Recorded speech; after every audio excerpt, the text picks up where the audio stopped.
നമസ്കാരം. സി മലയാളം ന്യൂസിനൊപ്പമുള്ളത് doctor Arif Hussain, ex Muslim activist, ex communist. അങ്ങനെയല്ലേ എന്ന് ചോദിച്ചപ്പോൾ അദ്ദേഹം പറഞ്ഞു എക്സ് വോക്ക് എന്നുകൂടെ ഉണ്ടെന്ന്, അല്ലേ സർ? അതെ, എക്സ് ഹോമിയോപത്ത്, എക്സ് വോക്ക് ഉണ്ട്. എന്താണ് ഈ ബാക്കി വരുന്ന എക്സുകളൊക്കെ എന്തൊക്കെയാണ്? ആദ്യം എക്സ് ഹോമിയോപ്പതാണ്. എന്ന് വെച്ചാൽ ഹോമിയോപ്പതി പഠിച്ച് അത് ജോലി ചെയ്തുകൊണ്ടിരുന്നൊരു ഹോമിയോ ഡോക്ടറായിരുന്നു. അപ്പോൾ നമ്മൾ ഈ ശാസ്ത്രം കൂടുതൽ അപ്ലൈ ചെയ്യണം, ശാസ്ത്രീയ മനോവൃത്തി ഒക്കെ കീപ്പ് ചെയ്യണം എന്നുള്ള ആ ഒരു നിർബന്ധ ബുദ്ധി വന്നപ്പോൾ ആദ്യം നമ്മൾ പഠിച്ച സാധനം തന്നെ കപടശാസ്ത്രമാണെന്ന് മനസ്സിലാക്കി അത് ഒഴിവാക്കുന്ന അവസ്ഥ ഉണ്ടായി. അപ്പോൾ അവിടെ നിന്നാണ് നമ്മൾ ഈ എക്സ് ഹോമിയോ എന്ന് പറയുന്നൊരു സംഗതി തുടങ്ങുന്നത്. അപ്പോൾ നമ്മുടെ ജീവിതത്തിൽ നമ്മൾ പല കാര്യങ്ങളും കൊണ്ട് നടന്നിരുന്ന സാധനങ്ങൾ നമ്മൾ ഒഴിവാക്കി പരിഷ്കരിച്ച് കൂടുതൽ മെച്ചപ്പെടുത്തിയാണല്ലോ നമ്മൾ മുന്നോട്ട് പോവുക. ആ കൂട്ടത്തിൽ ഒഴിവാക്കിയ സാധനങ്ങളാണ് ഇതൊക്കെ. അപ്പോൾ അതിലൊന്ന് ഹോമിയോ, 2 മതം ഇസ്ലാം, അപ്പോൾ എക്സ് മുസ്ലിം എന്ന് പറയും അതിനകത്ത്. പിന്നെ എക്സ് കമ്മ്യൂണിസം. കോളേജിൽ പഠിക്കുന്ന കാലം മുതൽ നമ്മൾ ഈ SFI രാഷ്ട്രീയത്തിലൊക്കെ ഉണ്ടായിരുന്നതാണ്. അതിൻ്റെ കോളേജ് യൂണിയൻ പ്രവർത്തനവും അതിലെ നേതാക്കളും ഒക്കെ ആയിട്ട്. പിന്നെ അവിടെ നിന്ന് അങ്ങോട്ട് പിന്നെ ഇപ്പോൾ നമ്മൾ ഈ ഒരു സ്വതന്ത്ര മേഖലയിലേക്ക് വന്ന് ഈ ഒരു എക്സ് മുസ്ലിം ആക്ടിവിസം ഒക്കെ തുടങ്ങി ഒരു സോഷ്യൽ ആക്ടിവിസത്തിലേക്കൊക്കെ വന്നു കഴിഞ്ഞപ്പോൾ ഇപ്പം നമ്മൾ കാണുന്ന ഏറ്റവും പ്രധാനപ്പെട്ട ഒരു കാര്യം ഈ വോക്കിസം എന്ന് പറയുന്നൊരു സംഗതിയാണ്. എന്ന് വെച്ചാൽ സമൂഹത്തിൽ നമ്മൾ ഉയർത്തിപ്പിടിക്കേണ്ട ചില മൂല്യങ്ങളുണ്ട്. പക്ഷെ ആ മൂല്യങ്ങൾ യഥാർത്ഥത്തിൽ പിടിക്കേണ്ടതിന് പകരം അവിടെ ചില ഐഡന്റിറ്റി പൊളിറ്റിക്സ്, അതല്ലെങ്കിൽ നോവിക്കുമോ എന്നൊക്കെ വിചാരിച്ച് ചില സത്യങ്ങൾ കുഴിച്ചും കൂടെ ചിലത് പറയാതിരിക്കുക, ഇങ്ങനത്തെ ഒരു രീതിയും കൂടി ഇവിടെ നമുക്ക് കാണാൻ കഴിയും.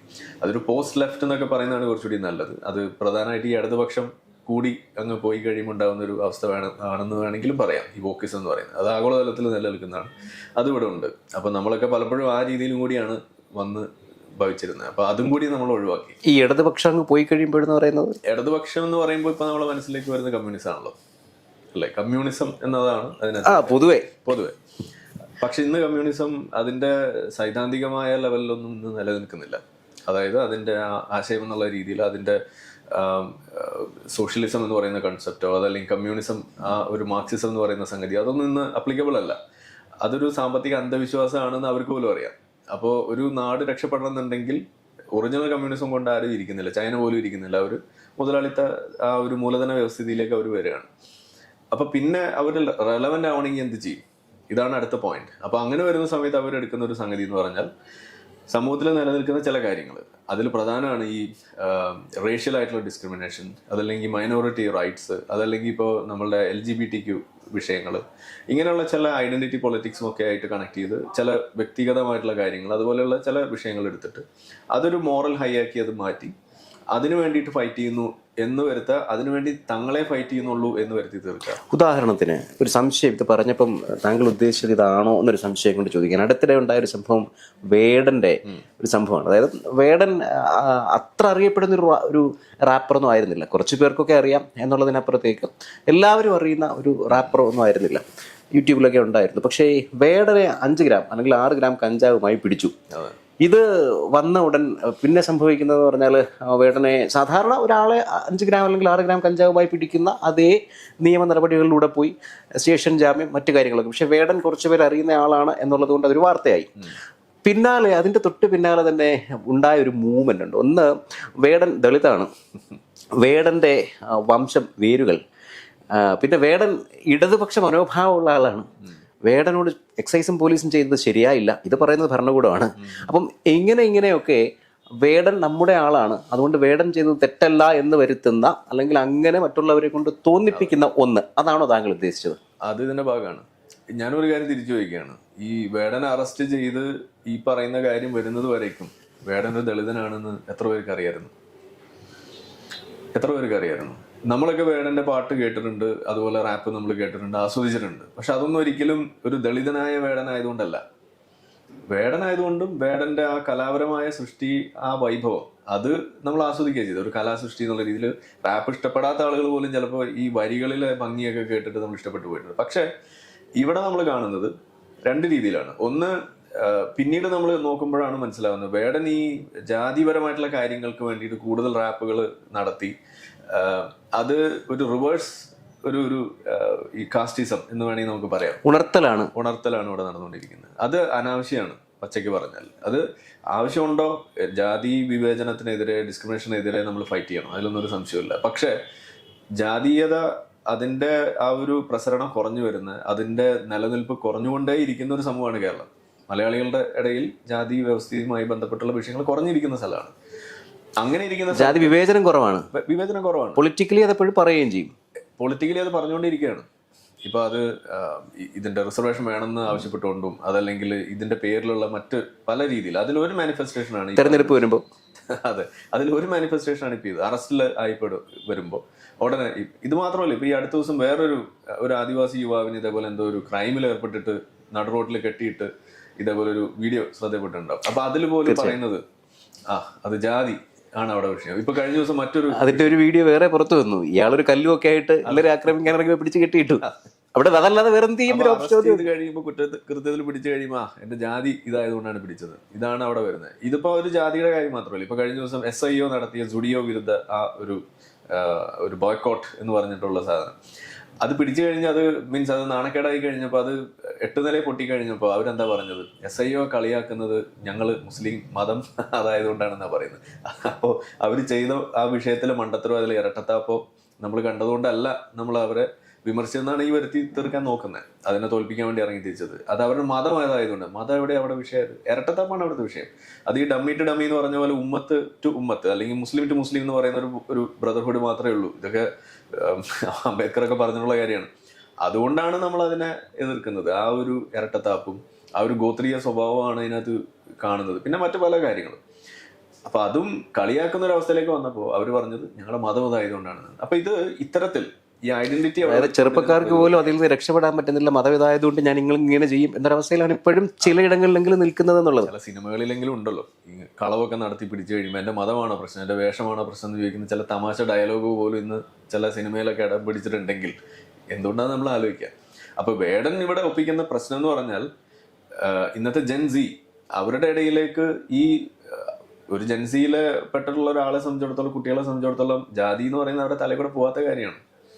അത് അകന്നു നിൽക്കുന്ന സാധനമാണ്. പക്ഷെ അവരിലേക്ക് പോലും ഈ ഒരു കാസ്റ്റ് കോൺഷ്യസ്നെസ് അത് ഉണർത്തുന്നതിന് വേണ്ടിയിട്ട് ഇത് വഴിവെക്കാണ്. അംബേദ്കർ തന്നെ പറഞ്ഞിരിക്കുന്നത് എന്താ, ജാതി എന്ന് പറയുന്ന ഒരു ബോധമാണ്, അതൊരു മാനസികമായ ഒരവസ്ഥയും കൂടിയാണത്. അതിങ്ങനെ ഒബ്ജക്റ്റീവായിട്ട് ഇങ്ങനെ പേപ്പറിൽ എഴുതി വെച്ചുകൊണ്ട് മാത്രം നിൽക്കുന്നതല്ല, അതാ ബോധമുണ്ട്. അതും ഉയർന്നവനിലുണ്ട്, താഴ്ന്ന ജാതികളിലുണ്ട്. ശ്രീനാരായണ ഗുരു അതാ പറഞ്ഞിരിക്കുന്നത്. അത് ജാതി വ്യവസ്ഥിതി നിലനിൽക്കുന്നതിൽ തുല്യ പങ്ക് താഴ്ന്ന ജാതികൾക്കുണ്ട്. അത് നമ്മൾ അംഗീകരിക്കണ്ടേ. അപ്പൊ ഇത് റിവേഴ്സ് ഈ കാസ്റ്റിസം അത് വരുമ്പോഴും പ്രശ്നമാണ്. ഇത് മാഞ്ഞുകൊണ്ടിരിക്കുന്ന ഒരു സമൂഹത്തിൽ ഇത് നിരന്തരം പറഞ്ഞ് പണ്ട് ഉപ്പൂപ്പാൻ്റെ ഉപ്പൂപ്പാക്ക് ഇങ്ങനെ ഉണ്ടായിരുന്നു എന്ന് പറഞ്ഞിരുന്നത് ഇരിക്കേണ്ട കാര്യമില്ല. നമ്മൾ അതിന് പുറത്ത് കിടക്കാൻ വേണ്ടി ശ്രമിച്ചുകൊണ്ടിരിക്കുകയാണ്. അതിൻ്റെ ആ ഡിസ്ക്രിമിനേഷനും അതുമായി ബന്ധപ്പെട്ടുള്ള കാര്യങ്ങൾ. റിസർവേഷൻ ഒരു വശത്തുണ്ട്. അപ്പോൾ റിസർവേഷൻ കാസ്റ്റ് ബേസ് കൊടുത്തുകൊണ്ടിരിക്കുമ്പോൾ കാസ്റ്റ് ബേസ്ഡ് ഡിസ്ക്രിമിനേഷനും അവിടെ അതിനോടൊപ്പം വളരും. അപ്പോൾ നമുക്ക് ഈ ഡിസ്ക്രിമിനേഷൻ ഒഴിവാക്കണമെന്നുണ്ടെങ്കിൽ കാസ്റ്റ് ബേസ്ഡ് ആയിട്ടുള്ള റിസർവേഷന് പകരം മറ്റൊരു വഴി കണ്ടെത്തി അത് പാരലലി കുറച്ച് നാൾ റൺ ചെയ്ത് ആളുകൾ ഈ പറയുന്ന കാസ്റ്റ് ബേസ്ഡ് ആയിട്ടുള്ള റിസർവേഷൻ ഓപ്റ്റ് ചെയ്യുന്നതിൽ നിന്ന് മാറാനുള്ള ഒരു അവസരം കൊടുക്കണം. അങ്ങനെ അത് കുറച്ചുകൊണ്ട് വന്നാലാണ് ഈ കാസ്റ്റ് ബേസ്ഡ് റിസർവേഷൻ ഒഴിവാക്കാൻ പറ്റുള്ളൂ. റിവിഷനും കൂടെ നടത്തണമെന്ന് തോന്നുന്നില്ലേ കാലഘട്ടത്തിനനുസരിച്ച്. കാര്യം സാമൂഹ്യമായിട്ടുള്ള ഉന്നമനമാണല്ലോ, പിന്നോക്കക്കാരുടെ സാമൂഹ്യ ഉന്നമനമാണ് ഇത് ലക്ഷ്യം വെക്കുന്നതെങ്കിൽ കൊടുക്കണം. നിശ്ചിത ഇടവേളകളിൽ ഇത് റിവൈസ് ചെയ്യേണ്ടുന്ന ആവശ്യം കൂടെ ഉണ്ടെന്നും കൂടെ തോന്നുന്നുണ്ട് റിസർവേഷന്റെ കേസിൽ. തീർച്ചയായിട്ടും അതാണ് നമ്മൾ പറയുന്നത്. അതായത് ബുദ്ധിമുട്ടുള്ള ആളുകൾക്ക് കൊടുക്കണം, അവസ്ഥ പരിങ്ങളിൽ ബുദ്ധിമുട്ടിലുള്ള ആളുകൾക്ക് സപ്പോർട്ട് ചെയ്യണം, അതിലൊന്നും ഒരു തർക്കമില്ല. പക്ഷെ അതിന് ഈ വകുപ്പ് നമ്മൾ എടുക്കുമ്പോൾ കാസ്റ്റ് ബേസ്ഡ് ആയിട്ടുള്ള ഒരു സാധനം ചെയ്യുമ്പോൾ അത് കാസ്റ്റ് ബേസ്ഡ് ഡിസ്ക്രിമിനേഷൻ കൂടി നിലനിൽക്കാനുള്ള കാരണമായിട്ടാണ് അത് മാറുന്നത്. കാരണം ഇത് രണ്ടും ഉണ്ടാവണം. ഈ കാസ്റ്റ് ഉണ്ടെങ്കിലും ആ ഡിസ്ക്രിമിനേഷൻ ഉണ്ട് എന്ന് വരുത്തി തീർത്ത് അത് റെലവൻ്റ് ആണെന്ന് കാണിച്ചാൽ മാത്രമാണല്ലോ ഈ റിസർവേഷനും അവിടെ കൊടുക്കേണ്ട ഒരു ബാധ്യതയായിട്ട് വരുന്നുള്ളൂ. മാത്രമല്ല തിരിച്ചുകൊണ്ട് ഞങ്ങൾക്കിത് കിട്ടണം എന്നുള്ളൊരു ആവശ്യം കൂടി വരുമ്പോൾ ഇപ്പം ഏറ്റവും കൂടുതൽ ഇപ്പം നമ്മളിത് പറയുമ്പോൾ ആളുകൾക്ക് ഇഷ്ടപ്പെടില്ല. ഇങ്ങനെ പറയുമ്പോൾ എന്താണ് ചില നമ്മുടെ ഭാഷ പറഞ്ഞ ചില ഉദാഹരണമൊക്കെ കൊണ്ടുവരാറുണ്ട്.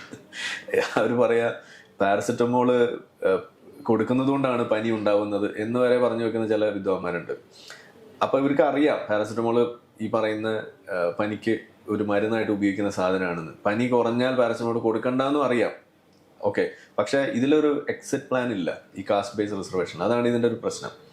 നമുക്കൊരു സാധനം കൊടുത്ത് അവരുടെ സപ്പോർട്ട് അവർക്ക് മതിയെന്ന് കണ്ടാൽ നിർത്താൻ എന്ത് ചെയ്യും? ഇതാണ് ഇതിലെ പ്രശ്നം. നിലവിലൊരു അവകാശവും ഇതൊരു അവകാശമായിട്ട് മാറും, ഒരു പൊളിറ്റിക്കൽ ടൂളുമായി. അതുകൊണ്ടാണ് ഇപ്പോൾ താഴ്ന്ന ജാതികളുടെ ഇടയിൽ തന്നെ സബ് ഗ്രൂപ്പിംഗ്, അതായത് സബ് കാസ്റ്റുകൾ കണ്ടെത്തി അവർക്ക് കൂടുതൽ റെപ്രസെന്റേഷൻ കൊടുക്കണം എന്ന് പറഞ്ഞപ്പോൾ അതിനെതിർത്തത് ആരാ? അതിനെതിർത്തത് ഈ താഴ്ന്ന ജാതിയിൽപ്പെട്ട ആളുകൾ തന്നെയാണ് എതിർത്തത്. അപ്പോൾ അർഹരായവർക്ക് കൊടുക്കണമെന്ന് പറയുകയും അർഹരായവർക്ക് കൊടുക്കാൻ വേണ്ടി സബ് കാസ്റ്റിലേക്ക് അത് കൊടുക്കണമെന്ന് ഒരു ഓർഡർ വന്നപ്പോൾ അതിനെ എതിർത്തത് ആരാണ്? ഇതേ താഴ്ന്ന ജാതികൾ തന്നെയാണ്. അപ്പോൾ ഇതൊരു ഇരട്ടത്താപ്പാണ്. നമുക്ക് ഈ അവകാശമാകാം. ബ്രാഹ്മണന്റെ കയ്യിൽ നിന്നും ശൂദ്രന് ചോദിക്കാം. പക്ഷെ ശൂദ്രൻ, ഞാനൊരു ഗ്രൂപ്പായിട്ട് പറയുകയാണെങ്കിൽ ആ ശൂദ്രരുടെ ഇടയിലുള്ള ബ്രാഹ്മണനുണ്ട്, ആ ബ്രാഹ്മണന്റെ കയ്യിൽ നിന്നും ഈ ശൂദ്രരുടെ ഇടയിലുള്ള ശൂദ്രനുണ്ട്, അൾട്രാ ലോ ശൂദ്രൻ, അവർക്കിത് ചോദിക്കാൻ പാടില്ല എന്നാണ് ഈ പറയുന്നത്. ഇതൊക്കെ ഒരു ഇരട്ടത്താപ്പല്ലേ? കോയ കോളിംഗ് ഭയങ്കര ഹിറ്റായിട്ടുള്ള പരിപാടിയാണ്. വിളിക്കുന്ന ആൾക്കാരെ വളരെ നിർദ്ദയം പറയൂ കോയ എന്ന് പറയുന്നതും അപ്പോൾ വിളിക്കുന്ന ആള് സ്വയം ശരി കോയ എന്ന് വിളിച്ചല്ലോ, ഇനി കോയയായി തന്നെ ആക്ട് ചെയ്യാം എന്ന മട്ടിൽ ആണ് സംസാരിക്കുകയും ചെയ്യുന്നത്. പക്ഷെ പലപ്പോഴും ഒരു സംവാദത്തിനോ ഒരാവേശത്തിനോ ഒക്കെ വിളിക്കുന്ന പലരും ഉണ്ട്. ആദ്യം ചോദിക്കുന്നത് പല വീഡിയോസും കണ്ടവർ തന്നെ ആയിരിക്കും, നിങ്ങൾ എന്തിനാ മതം വിട്ടെ എന്നുള്ള ചോദ്യം. അപ്പൊ താങ്കളുടെ തിരിച്ചുള്ള ചോദ്യം, നിങ്ങളെന്റെ വീഡിയോ ഒന്നും കണ്ടിട്ടില്ലേ? അപ്പൊ ഇതിൽ ഞാൻ പലവട്ടം പറഞ്ഞിട്ടുണ്ടല്ലോ ഞാൻ എന്തുകൊണ്ട് മതം വിട്ടു. അതിൽ താങ്കൾ പ്രധാനമായും ചൂണ്ടിക്കാണിക്കുന്ന ഒന്ന്, ഇസ്ലാം ഒരു പേപ്പട്ടി മതമാണ്, എൻ്റെ അല്ല താങ്കളുടെ ഭാഷയാണ്. രണ്ടാമത്തെ കാര്യം, അള്ളാഹു എന്ന് പറയുന്നത് മുഹമ്മദിന്റെ ഒരു ഫേക്ക് ഐഡിയ ആണ്. 3, ഇസ്ലാമിലെ സ്ത്രീ വിരുദ്ധത. അങ്ങനെ അക്കമിട്ട് ഓരോന്നായി പറയുമ്പോഴും പിന്നെയും ആൾക്കാർ വിളിക്കുകയാണ്. ഈ ഒരു പർട്ടിക്കുലർ ഡിസിഷനിലേക്ക് നമുക്ക് ഈ കാര്യത്തെ ഇങ്ങനെ മതത്തിലായിരുന്ന കാലത്ത് മതത്തെ നമ്മൾ പഠിച്ചുകൊണ്ടേയിരുന്നു, ഇതിലൊക്കെ കുഴപ്പമുണ്ടല്ലോ എന്ന് നമുക്ക് തോന്നി തുടങ്ങി. പക്ഷെ ഒരു പർട്ടിക്കുലർ സ്പെസിഫിക് പോയിന്റിലാണ് ഒരു ഡിസിഷൻ ഉണ്ടാകുന്നത്. ആ ഡിസിഷൻ ഏത് പോയിന്റിലാണ് ഉണ്ടായത്? ഞാനിത് വിടുകയാണ്. പർട്ടിക്കുലർ പോയിന്റ് ഏതാന്ന് ചോദിച്ചു കഴിഞ്ഞാൽ കൃത്യമായിട്ടൊരു പോയിന്റ് ഉണ്ട്. അത് ഓണം ഡിപ്ലോമാറ്റിക് ആയിട്ട് ആഘോഷിക്കണമെന്ന് ഇവിടെ സിംസാറുൽ ഹക്ക് ഹുദവി പറഞ്ഞു. ഓക്കെ, അതായത് ഒരു മുസ്ലിം ആയിരിക്കെ നിങ്ങളൊരു ഓണാഘോഷത്തിൽ പങ്കെടുക്കുമ്പോൾ എങ്ങനെ ഓണം ആഘോഷിക്കണം എന്നൊരു ചോദ്യം ചോദിക്കുകയാണ്. അതൊരു അടഞ്ഞ മതവേദിയാണത്. മുസ്ലിം ലീഗുകാർക്ക് കൊടുക്കുന്ന എന്തോ ഒരു ഓറിയന്റേഷൻ ക്ലാസ്സോ അങ്ങനെ എന്തോ ആണെന്നാണ് എൻ്റെ ഓർമ്മ. കുറേ മുന്നേ ഉള്ളതാണ്, അതും പഴയ വീഡിയോ ആണ്. പക്ഷെ അത് ഈ സോഷ്യൽ മീഡിയയുടെ ഒരു മുന്നോട്ടുള്ള വരവിൽ ഇതൊക്കെ പഴയതൊക്കെ കുഴിച്ച് ഇങ്ങനെ എടുക്കുന്ന ഒരു അവസ്ഥയുണ്ട്. അതാണ് ഈ മതത്തിന്റെ ഏറ്റവും കൂടുതൽ പരിക്ക്. ഇസ്ലാമൊക്കെ പൊളിയുന്നത് ഈ സോഷ്യൽ മീഡിയ കൊണ്ടാണെന്ന് പറയുന്നത്. ഇതൊന്നും അല്ലെങ്കിൽ ഒരാളും വെളിച്ചം കാണാൻ പോകുന്ന കാര്യങ്ങളല്ല. പക്ഷെ ഇന്ന് അതെല്ലാം വെളിച്ചത്തേക്ക് വരിക. അപ്പൊ ഇങ്ങനെ വന്നപ്പോൾ ഈ വീഡിയോ പ്രചരിച്ചപ്പോൾ ഇത് നമ്മൾ കാണാനിടവരാണ്. അപ്പൊ ഞാൻ ആലോചിച്ചത്, ഓണം ആഘോഷിച്ച് ഓണത്തിന് നമ്മളെ സുഹൃത്തുക്കളുടെ വീട്ടിൽ പോയി, നമ്മളെ സുഹൃത്തുക്കളായ ബിമലും ദീപൊക്കെ കണ്ട് അവരുടെ അടുത്തൊക്കെ വീട്ടിൽ പോയിട്ട് നമ്മൾ ആഘോഷിക്കുന്ന ഒരാളാണ്. സ്കൂൾ കാലം മുതൽ നമ്മളെ കൂടെ നടന്നിട്ടുള്ള കുട്ടികൾ, നമ്മളെ സുഹൃത്തുക്കൾ, നമ്മളൊരു ഗ്യാങ് എന്നൊക്കെ പറയും. ആ ഒരു കാരണം കൊണ്ട് ഞാൻ നരകത്തിൽ പോവും എന്ന് പറയാ, അവരോടൊപ്പം നരകത്തിൽ പോകുന്ന പറയുന്നത്. നിങ്ങൾ അവരിൽപ്പെട്ടവരായി എന്നാ പറയുന്നത്. ഓക്കെ, അവർ ഓൾറെഡി നരകത്തിലാണ്, ഞാൻ അവരിൽപ്പെട്ടവരാവും എന്ന് പറഞ്ഞപ്പോ ആ മൊമെന്റിലാണ് ഞാൻ സത്യം പറഞ്ഞു കഴിഞ്ഞാൽ അത്ര നാൾ ഒളിപ്പിച്ചു വെച്ചിരുന്ന ഈ ഒരു മതനിരാശമുണ്ട്. കുറെ നാളായിട്ട് മതം നമ്മുടെ തലയിലില്ല. അത് ഇതിങ്ങനെ പുറത്ത് പറയാനുള്ള കുറെ കാരണങ്ങളുണ്ട്, ഈ പേടി. അപ്പൊ അങ്ങനെ ഒരു കാരണം കൊണ്ട് നമ്മളിത് പറയാതിരിക്കുകയാണ്. ഇത് പറഞ്ഞു കഴിഞ്ഞാൽ ഉണ്ടാവും എന്നുള്ള കാര്യങ്ങളൊക്കെ ആലോചിച്ചിട്ട് മിണ്ടാതിരിക്കുന്ന ഒരു അവസ്ഥ ഉണ്ട്. അങ്ങനെ വരുമ്പോഴാണ് ഇവരെന്ത് ചെയ്യുന്നത്, ഇതൊക്കെ പറഞ്ഞു നോക്കുമ്പോൾ ഞാനൊരു തീരുമാനം എടുത്ത്, എന്നാ പിന്നെ ഇത് പറയാം, ഞാൻ ഓണം ആഘോഷിക്കും. അങ്ങനെ അതാണ് ഓണം ആഘോഷിച്ചതിന്റെ പേരിൽ ഞാൻ നരകത്തിൽ പോവാണെന്നുണ്ടെങ്കിൽ നമ്മുടെ കൂട്ടുകാരുടെ കൂടെ ഞങ്ങൾ അവിടെ അടിച്ചു പൊളിച്ചോളാം. അങ്ങനെ ഒരു തീരുമാനം പച്ചയ്ക്ക് പറയുക. അത് അന്നൊരു ഓണത്തോടനുബന്ധിച്ചുള്ള ആഘോഷം നടക്കുന്ന സമയത്ത് നമ്മൾ ഒരു മുണ്ട കൊടുത്ത്, കസവ് മുണ്ടൊക്കെ വാങ്ങിച്ചു കൊടുത്ത് ആ ഒരു ഓണസദ്യയോടൊപ്പമുള്ള ഒരു ഫോട്ടോയും കിട്ടും. അങ്ങനെയാണ് ഇത് പ്രഖ്യാപിക്കുന്നത്. മൊമെന്റ് അതാണ്. ഇതൊരു 2018-19 കോവിഡിന് തൊട്ട് മുന്നേ. പക്ഷെ ഇതൊരു പ്രോസസ്സാണ്. ഇതിങ്ങനെ പെട്ടെന്നൊരു ദിവസം ഇത് കണ്ടപ്പോൾ ഉണ്ടായതല്ല. നമ്മളുടെ ജീവിതത്തിൽ പല ഘട്ടങ്ങളിലൂടെ പോയിക്കൊണ്ടിരിക്കുന്ന ഒരു വിഷയത്തിന്റെ ബാക്കി പത്രമാണിത്, അല്ലെങ്കിൽ അതിന്റെ ഒരു കൾമിനേഷൻ ആണെന്ന് പറയാം. അതെങ്ങനെയാന്ന് പറഞ്ഞു കഴിഞ്ഞാൽ, ഇപ്പോൾ 2021 ex Muslims of North America അവർ നടത്തിയിട്ടുള്ളൊരു സർവേ ഉണ്ട്. ആളുകൾ മതം വിടാനുള്ള കാരണം എന്താണ് എന്നുള്ളത് സംബന്ധിച്ച് പല കാരണങ്ങളുണ്ട്. നിങ്ങൾക്ക് ഇസ്ലാം അല്ല ഏത് മതമാണെങ്കിലും അത് പഠിച്ചിട്ട് അതിനകത്തുള്ള മണ്ടത്തരങ്ങളൊക്കെ കണ്ടിട്ട് നിങ്ങൾക്ക് മതം വിടാം. പിന്നെ ഈ മതം നിങ്ങളുടെ ജീവിതത്തിൽ ഉണ്ടാക്കുന്ന പ്രശ്നങ്ങൾ കാരണവും ഈ പറയുന്ന മതം നിങ്ങൾക്ക് വിടാം. ഈ പഠനത്തിൽ കാണുന്നത് പ്രധാനമായിട്ടും ഈ മതം ഹ്യൂമൻ റൈറ്റ്സ് വയലേഷൻസ് ഉണ്ടാക്കുന്നത് ശ്രദ്ധയപ്പെട്ട് അതിൽ ആ ബുദ്ധിമുട്ട് നേരിട്ടതിന്റെ പേരിലാണ് ഏറ്റവും കൂടുതൽ ആളുകൾ മതം ഉപേക്ഷിച്ചിട്ടുള്ളത്. അപ്പൊ ഈ ഒരു സാധനം തന്നെയാണ് എല്ലായിടത്തും വർക്കൗട്ടാണ്. മനുഷ്യന്റെ അവകാശങ്ങളെ മതം ഹനിക്കുകയാണ്. യെസ്, അത് ഏറ്റവും പ്രധാനപ്പെട്ട അവകാശം എന്ന് പറഞ്ഞു കഴിഞ്ഞാൽ, ഇപ്പോൾ ഒരാണ് എന്നുള്ള രീതിയിൽ നമ്മൾ നോക്കുകയാണെങ്കിൽ നമ്മൾ പേഴ്സണൽ റൈറ്റ്സ് ആൻഡ് ഫ്രീഡം, ഇതാണ് ഏറ്റവും പ്രധാനം. ഇപ്പം ഇന്ത്യയിൽ നമ്മൾ നോക്കുമ്പോൾ നമ്മൾ അഭിപ്രായ സ്വാതന്ത്ര്യം അല്ലെങ്കിൽ അങ്ങനെ പല പല വിഷയങ്ങൾ ഏറ്റവും കൂടുതൽ ഈ ഒരു സാധനം ഫേസ് ചെയ്യുന്ന സ്ത്രീകളാണ്. അതാണ് ഇതിൽ പുരുഷനെ സംബന്ധിച്ചിടത്തോളം മതം എന്ന് പറയുമ്പോൾ, പ്രത്യേകിച്ച് ഇസ്ലാം എന്ന് പറഞ്ഞു കഴിഞ്ഞാൽ വളരെ കൂളാണ്. അതായത് മതം വിടാതിരിക്കാനുള്ള കാരണങ്ങളാണ് പുരുഷന് ഇസ്ലാമിലുള്ളത്, എന്നാൽ സ്ത്രീക്ക് മതം വിടാനുള്ള കാരണങ്ങളാണ് കൂടുതലുള്ളത്. അതായത് ഞാൻ മതം വിടുമ്പോൾ എനിക്ക് നഷ്ടമാണ്, എനിക്ക് 4 കെട്ടാൻ കഴിയില്ല, എൻ്റെ സ്വത്ത് പകുതി അങ്ങ് പോകും, അങ്ങനെ പല പല പ്രശ്നങ്ങൾ എനിക്കുണ്ട്, ഭാര്യയെ തല്ലാം, അങ്ങനെ പല പ്രശ്നങ്ങളുണ്ട്. ആ അവസരം പോവും. അതെല്ലാം പോവാണ്. ഇതൊക്കെ എനിക്ക് നഷ്ടമാണ്. നമുക്ക് ആ ഒരു പവർ പൊസിഷൻ ഉണ്ട് മതത്തില്, ഞാൻ പറഞ്ഞ കേട്ടോളണം എന്ന് നമുക്ക് പറയാം. എന്തുകൊണ്ട് കേൾക്കണം? അള്ളാഹു അല്ലാതെ വേറൊരാളുടെ മുന്നിൽ സുജൂദ് ചെയ്യാൻ കൽപ്പിക്കുമായിരുന്നെങ്കിൽ ഭർത്താവിന്റെ മുന്നിൽ ഭാര്യയുടെ അടുത്ത് സുജൂദ് ചെയ്യാനാണ് ഞാൻ പറയുമായിരുന്നു എന്നാണ് ഇസ്ലാം പഠിപ്പിക്കുക. എന്ന് വെച്ചാൽ അത്രയും. പിന്നെ നമ്മൾ വേറെയും കേട്ടിട്ടുണ്ടല്ലോ, ഭർത്താവ് വിളിച്ചാൽ പ്രസവ പലകയിലാണെങ്കിലും നിങ്ങൾ തയ്യാറാകണം. ഇതൊക്കെയാണ് ഇസ്ലാം പഠിപ്പിക്കുന്നത്. അപ്പോൾ അത്രയ്ക്കും ഇതാണ്. ഇനി നിങ്ങൾ ഭാര്യ പറഞ്ഞനുസരിക്കുന്നില്ല, ഭാര്യ ചെലവിന് കൊടുക്കേണ്ട കാര്യമില്ല, ഇതാണ് ഇസ്ലാം പഠിപ്പിക്കുന്നത്. അപ്പോൾ ഇങ്ങനെയൊക്കെയുള്ള ഒരുപാട് ആനുകൂല്യങ്ങളുണ്ട് ഒരു പുരുഷനെ സംബന്ധിച്ച്, മുസ്ലിം പുരുഷനെ സംബന്ധിച്ചോളം. പക്ഷെ നമ്മൾ ഈ മതത്തിൽ നിന്ന് വന്നു കഴിഞ്ഞാൽ ഭാര്യ അനുസരിച്ചില്ലെങ്കിലും നമ്മൾ ചെലവിന് കൊടുക്കണം. ഭാര്യയെ നമുക്ക് ഉപദേശിച്ച് നേരെയാക്കാൻ പറ്റുള്ളൂ, അല്ലെങ്കിൽ ഉപദേശിക്കാനേ പറ്റുള്ളൂ, അല്ലെങ്കിൽ കാര്യം പറയാനേ പറ്റൂ, തല്ലാൻ പറ്റില്ല. ഭാര്യ തിരിച്ചു പറഞ്ഞ് കേട്ടുകൊണ്ട് നിൽക്കണം. പിന്നെ തുല്യരായിട്ട് കാണണം, സ്വത്ത് നമ്മൾ പകുതി പകുതി എടുക്കണം. ഇങ്ങനെയുള്ള പല പല കാര്യങ്ങൾ വരികയാണ്. പിന്നെ നമുക്ക് അവിടെ ഒരു ആജ്ഞാപിക്കലില്ല, അവിടെ ഒരു ജെൻഡർ പോലും നമുക്ക് കണക്കാക്കാതെ സമവായങ്ങൾ മാത്രമേ ഉള്ളൂ ജീവിതത്തിൽ. അത്ര അങ്ങനെ ക്ലിയർ ആയിട്ട് അത് വരും. പക്ഷെ മറ്റേതിനകത്ത് അങ്ങനെയല്ല. അവിടെ ഒരു ആൺ മേൽക്കോയ്മ പച്ചയ്ക്ക് അത് അടിച്ചേൽപ്പിക്കുന്ന ഒരു വിഷയമാണ്. അപ്പൊ ഇത് നമ്മൾ ഒരാണായിരിക്കെ നമ്മളത് ആസ്വദിക്കുന്ന ഒരു സമയമുണ്ട്, പ്രത്യേകിച്ച് കല്യാണമൊക്കെ കഴിഞ്ഞു വന്ന സമയത്ത്. അപ്പോൾ ആ സമയത്ത് നമ്മളൊരു മാരേജുമായി ബന്ധപ്പെട്ടുള്ള കുറച്ച് വിഷയങ്ങളുണ്ടായിരുന്നു. അപ്പൊ അന്ന് നമ്മൾ ആ ഒരു തീരുമാനമൊക്കെ എടുത്ത് കുറെ കഴിയുമ്പോൾ നമ്മളിങ്ങനെ റീതിങ്ക് ചെയ്യും, എടുത്ത തീരുമാനം ശരി തന്നെയാണല്ലോ അല്ലേ എന്ന് നമ്മളിങ്ങനെ സ്വയം ചോദിക്കുന്ന ഒരു പരിപാടി ഉണ്ടല്ലോ. അങ്ങനെ ചോദിക്കാൻ തുടങ്ങിയ ആ ഒരു സമയത്താണ് ഈ സ്ത്രീ വിരുദ്ധത എന്ന് പറയുന്ന ഒരു സാധനം നമ്മുടെ തലയിൽ കയറുന്നത്. അതുവരെ നമ്മുടെ തലയിൽ ഈ മിസോജിനി വന്നിട്ടില്ല. കാരണം ഇത് നമ്മുടെ അവകാശങ്ങളാണല്ലോ.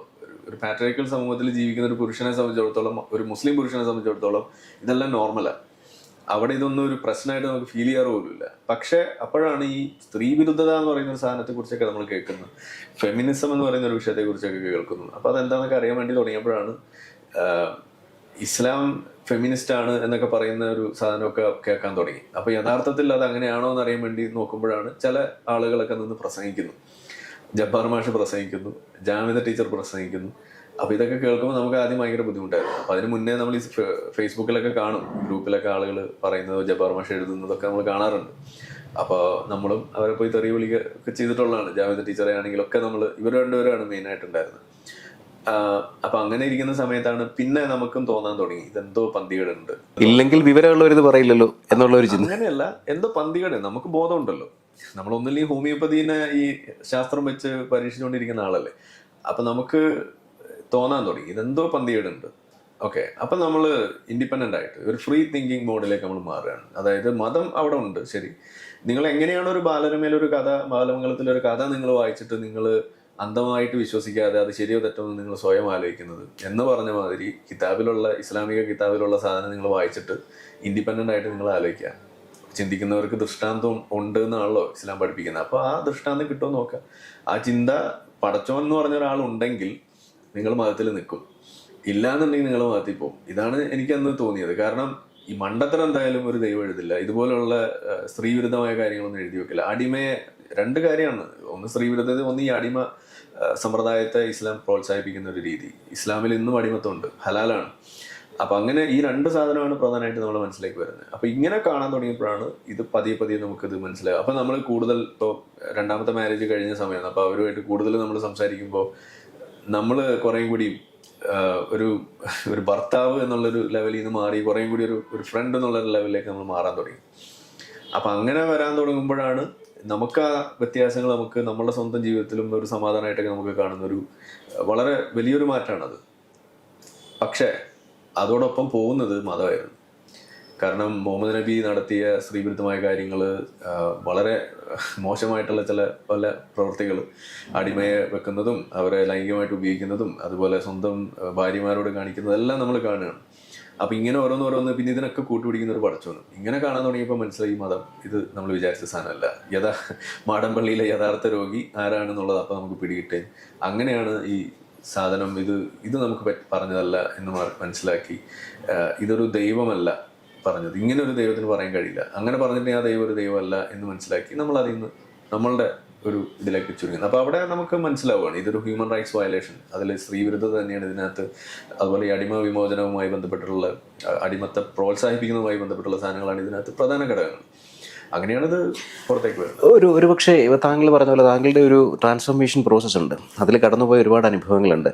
അന്ന് പറയണം തോന്നി പറയാൻ പറ്റാതെ ഇരുന്നു. ഇപ്പോൾ പലരും പല പ്ലാറ്റ്ഫോമുകളിൽ സ്ത്രീകളടക്കം പറയുകയാണ്, ആര് വിദ്യാഭ്യാസമുള്ള സ്ത്രീകൾ ധാരാളമായി പറയുന്നു, വിദ്യാഭ്യാസം കുറഞ്ഞ ആൾക്കാരും ഒരു അവസരം കിട്ടുമ്പോൾ അവർക്ക് പറയാൻ പറ്റുന്നൊരു സാഹചര്യം ഉണ്ടാകുമ്പോൾ പറയുന്നുണ്ട്. പലരും പുറത്തേക്ക് പറയുന്ന തരത്തിൽ അവർക്ക് ഈ ഔപചാരിക വിദ്യാഭ്യാസമോ അല്ലെങ്കിൽ പുറത്തുനിന്ന് കിട്ടുന്ന സാധാരണ വിദ്യാഭ്യാസമോ അവരെ അതിന് പ്രാപ്തരാക്കുന്നുണ്ട്. അതുകൊണ്ട് തന്നെ മതം ജീവിതത്തിൽ പ്രധാന ഘടകമല്ല എന്ന് വിശ്വസിക്കുന്ന ധാരാളം മുസ്ലിമുകൾ ഇവിടെ ഉണ്ട്. വിദ്യാഭ്യാസവും മതബോധവും തമ്മിൽ ബന്ധം ഉണ്ടോയെന്ന് ചോദിച്ചു കഴിഞ്ഞാൽ വിദ്യാഭ്യാസം ഉള്ളത് കൊണ്ട് ഒരാൾ തീവ്രവാദി ആകാതിരിക്കുന്നില്ല. ബാഗ്ദാദി PhD കാരനായിരുന്നു, ഇസ്ലാമിക് സ്കോളറൊക്കെ ആയിരുന്നു ആള്. ഒസാമ ബിൻ ലാദൻ ഒരു എഞ്ചിനീയറിംഗ് മേഖലയിൽ അത് എന്തോ പഠിക്കുകയൊക്കെ ചെയ്തിട്ടുള്ള ഒരാളാണ്. ഐമൻ അൽ സവാഹിരി ഒരു സർജനായിരുന്നു. ജാക്കിർ നായിക് ഒരു മെഡിക്കൽ ഡോക്ടറായിരുന്നാണ് പുള്ളി തന്നെ പറയുന്നത്. MM അക്ബർ ഒരു BSc MSc ഫിസിക്സിന്റെ ആളാണ്. ഇതിലാർക്ക് വിദ്യാഭ്യാസത്തിന്റെ ഓർമ്മ. എൻ്റെ സ്വന്തം ഉമ്മ എന്നെ ആരെങ്കിലും തല്ലി കൊന്നിരുന്നെങ്കിൽ നന്നായിരുന്നേനെ, അവനെ ആരെങ്കിലും ഒന്ന് തല്ലി കൊന്നിരുന്നെങ്കിൽ എന്ന് ആശിക്കുന്ന ഒരു ഉമ്മ. അതുപോലെ വീട്ടിലുണ്ടായിരുന്നപ്പോൾ പറഞ്ഞിരുന്നത് ചോറിൽ വിഷം കലക്കി തരുന്ന പറഞ്ഞത്. അപ്പൊ ഇത് പറഞ്ഞ ആള് MA B.Ed കാരിയാണ്. ഓക്കെ, അപ്പോൾ വിദ്യാഭ്യാസം ഉള്ളത് കൊണ്ട് നിങ്ങൾക്ക് മത തീവ്രത തലയിൽ പിടിക്കാതിരിക്കണമെന്നില്ല എന്നോ അങ്ങനെയൊന്നും തെറ്റിദ്ധാരണ വേണ്ട. പക്ഷെ ഉണ്ടാവുന്ന കുഴപ്പം അവരുടെ കൺവിക്ഷൻ കുറേ കൂടി സ്ട്രോങ് ആവുക ചെയ്യുന്നത്. വിദ്യാഭ്യാസം ഇല്ലെങ്കിൽ നമുക്ക് അവരെ കാര്യങ്ങൾ പറഞ്ഞ് മനസ്സിലാക്കാൻ, സിമ്പിൾ ആയിട്ടുള്ള കാര്യങ്ങൾ പറഞ്ഞ് മനസ്സിലാക്കാൻ എളുപ്പമാണ്. ഇത് കൂടിയ ന്യായീകരണങ്ങൾ. നെഹ്റു പറഞ്ഞ പോലെ അല്ലേ, വിദ്യാഭ്യാസമുള്ള അന്ധവിശ്വാസി കൂടുതൽ അപകടകാരിയാണ്. അതാണ് നമ്മൾ മനസ്സിലാക്കുന്നത്. അതായത് നിങ്ങൾ അവരെ പറഞ്ഞ് മനസ്സിലാക്കുന്നത് നിങ്ങൾ വല്ലാതെ വേർക്കേണ്ടി വരും. കാരണം അവർ കൂടിയ മണ്ടത്തരങ്ങളാണ് പറയുന്നത്. ശാസ്ത്രത്തെ കൂട്ടുപിടിച്ചിട്ട് ബിഗ് ബാങ് ഒക്കെ വെച്ചിട്ടാണ് ഇതിനെ വെളുപ്പിക്കുക. പണ്ടതൊന്നും പറയില്ല. പണ്ട് ഇടിമിന്നലും നക്ഷത്രത്തെ പെറുക്കി എറിയലൊക്കെ കിതാബിലുള്ളൂ. പക്ഷെ ഇന്ന് വിശ്വാസികൾ അതൊന്നും പറയാറില്ല. കാരണം അത് പറഞ്ഞാൽ ശരിയാവില്ലെന്ന് അവർക്ക് തന്നെ അറിയാം. അപ്പൊ അവർ അതിനൊക്കെ വിട്ടു. ഇടിമിന്നൽ ഉണ്ടാവണം എങ്ങനെയാണെന്നൊക്കെ ഖുറാനിൽ എഴുതി വെച്ചിട്ടുണ്ട്, ഇസ്ലാമിൽ പഠിപ്പിക്കുന്നുണ്ട്. മേഘത്തിന് മൂട്ടിലടിക്കുമ്പോൾ ഉണ്ടാകുന്ന ശബ്ദമാണ് ഇടിവെട്ടെന്നാ പറഞ്ഞു വെച്ചിരിക്കുന്നത്. അല്ലെങ്കിൽ ചാട്ടവാറ് വീശുമ്പോൾ ഉണ്ടാകുന്ന വെളിച്ചാണ് ഇടിമിന്നൽ എന്ന് ഇന്ന് ഒരു മുസ്ലിം കുട്ടി ഇത് വായിക്കുകയാണ്. LKG പഠിക്കുന്ന ഒരു മുസ്ലിം കുട്ടി ഇത് വായിക്കുകയാണെന്നുണ്ടെങ്കിൽ എന്തായിരിക്കും ചിരിക്കത്തുള്ളൂ. അപ്പോ അവനെ പിടിച്ചു നിർത്തണമെന്നുണ്ടെങ്കിൽ അത് പറഞ്ഞാൽ പറ്റില്ല. ഇസ്ലാം ദൈവികമാണെന്ന് കാണിക്കാൻ ഈ ഇടിമിന്നലിന്റെ കഥ പറഞ്ഞാൽ അവൻ നിൽക്കില്ല. 7 ആകാശം ഉണ്ട്, അതിൽ ഒന്നാമത്തെ ആകാശത്തിലാണ് നക്ഷത്രം, അത് പെറുക്കി എറിയുന്നതാണ് ഷൂട്ടിംഗ് സ്റ്റാർ എന്ന് പറഞ്ഞു കഴിഞ്ഞാൽ ഇന്നൊരു 5ാം ക്ലാസ്സിൽ പഠിച്ച ഒരാൾ പോലും അത് വിശ്വസിക്കില്ല. അപ്പൊ അവനെ വിശ്വസിപ്പിക്കാൻ എന്ത് ചെയ്യും? അവിടെയാണ് നമ്മൾ ഈ അണ്ടകടാകത്തിലേക്ക് പോകുന്നത്. ഇവിടുന്നൊക്കെ പോവും. എന്നിട്ട് പിന്നെ നമ്മൾ ഈ ബിഗ് ബാങ്, സിംഗുലാരിറ്റി, കലാം കോസ്മോളജി ഇങ്ങനെയുള്ള സാധനങ്ങളൊക്കെ എടുത്തുകൊണ്ട് വന്നിട്ടാണ് ഇവരെ പിന്നെ പറഞ്ഞു പറ്റി. കാരണം ഇത് കേൾക്കുമ്പോൾ ഇത് വലിയ വലിയ വാക്കുകളാണ്, ഇത് വലിയ വലിയ സംഭവങ്ങളാണ്. ഇതെന്തോ ഉണ്ട്, ഇത്ര മതി, ഇത് വെച്ചിട്ടാണ് ആളെ പറ്റിക്കുന്നത്. ഇതാണ് ഇവിടെ തള്ളിമറിച്ചുകൊണ്ട് നടക്കുന്നത്. കുറെ കാലം ഇപ്പൊ നമ്മളൊക്കെ ഈ ഒരു മേഖലയിലേക്ക് വരുന്ന കാലഘട്ടം, ഞാനൊക്കെ 10ൽ പഠിക്കുന്ന സമയത്ത് MM അക്ബറെ പോലെയൊക്കെയുള്ള ആളുകൾ തള്ളിമറിച്ചുകൊണ്ട് നടന്നിരുന്ന സാധനങ്ങളാണ് ഈ നമ്മളുടെ ഈജിപ്തോളജി എന്നൊക്കെ പറഞ്ഞ്, അതുപോലെ മമ്മിയുടെ കഥ, അതുപോലെ എംബ്രിയോളജി ഇൻ ഖുറാൻ, ഇങ്ങനെയുള്ള സാധനങ്ങളൊക്കെ. അപ്പൊ ഖുറാനിൽ പറഞ്ഞിരിക്കുന്ന ഭ്രൂണശാസ്ത്രം സംബന്ധിച്ചുള്ള സംഗതിയൊക്കെ വലിയ ശാസ്ത്രമാണെന്നാണ് അവർ പറഞ്ഞത്. ഇന്ന് അവർ പറയുന്നുണ്ടോ? ഇത് ഞാൻ 2000 പറഞ്ഞ കാര്യങ്ങളാണ്, കേട്ട കാര്യങ്ങളായി പറയുന്നത്, കാസറ്റിലൂടെയും അവരുടെ CD-യിലൂടെയൊക്കെ. ഇന്ന് അവർ പറയുന്നില്ല. ഇന്ന് അവർ പറയുന്നത് ഈ ഫറോയുടെ കഥ ഇന്ന് പറയരുത് എന്നാണ്. കാരണം ഇന്ന് പറഞ്ഞാൽ അറിയാം ഇത് മമ്മി കുഴിച്ചെടുത്തുണ്ടാക്കിയ സാധനമാണ്, അല്ലാതെ കടലിൽ നിന്ന് കിട്ടിയതല്ല എന്നുള്ളത് ഇന്ന് സ്ഥാപിക്കപ്പെട്ടു. അപ്പൊ ഇന്ന് വന്നിട്ട് ഈ മറ്റേ ചാവുകടല് ആ സാധനം അങ്ങനെ വളർത്തി അതിനകത്ത് വന്നതാണ് എന്നൊക്കെ പറഞ്ഞു കഴിഞ്ഞാൽ ഇന്ന് ആരും വിശ്വസിക്കില്ല. 2 അടി ഗൂഗിളിൽ സെർച്ച് ചെയ്ത് അല്ലെങ്കിൽ ഇപ്പൊ ChatGPT-യിൽ സെർച്ച് ചെയ്ത് കഴിഞ്ഞാൽ കിട്ടും അതിന്റെ യഥാർത്ഥത്തിൽ എന്താ റാംസസ് 3 എന്താ സംഭവിച്ചെന്നുള്ളത്. ശാസ്ത്രങ്ങൾ അങ്ങനെ ഇരിക്കത്തന്നെ ഇരിക്കട്ടെ.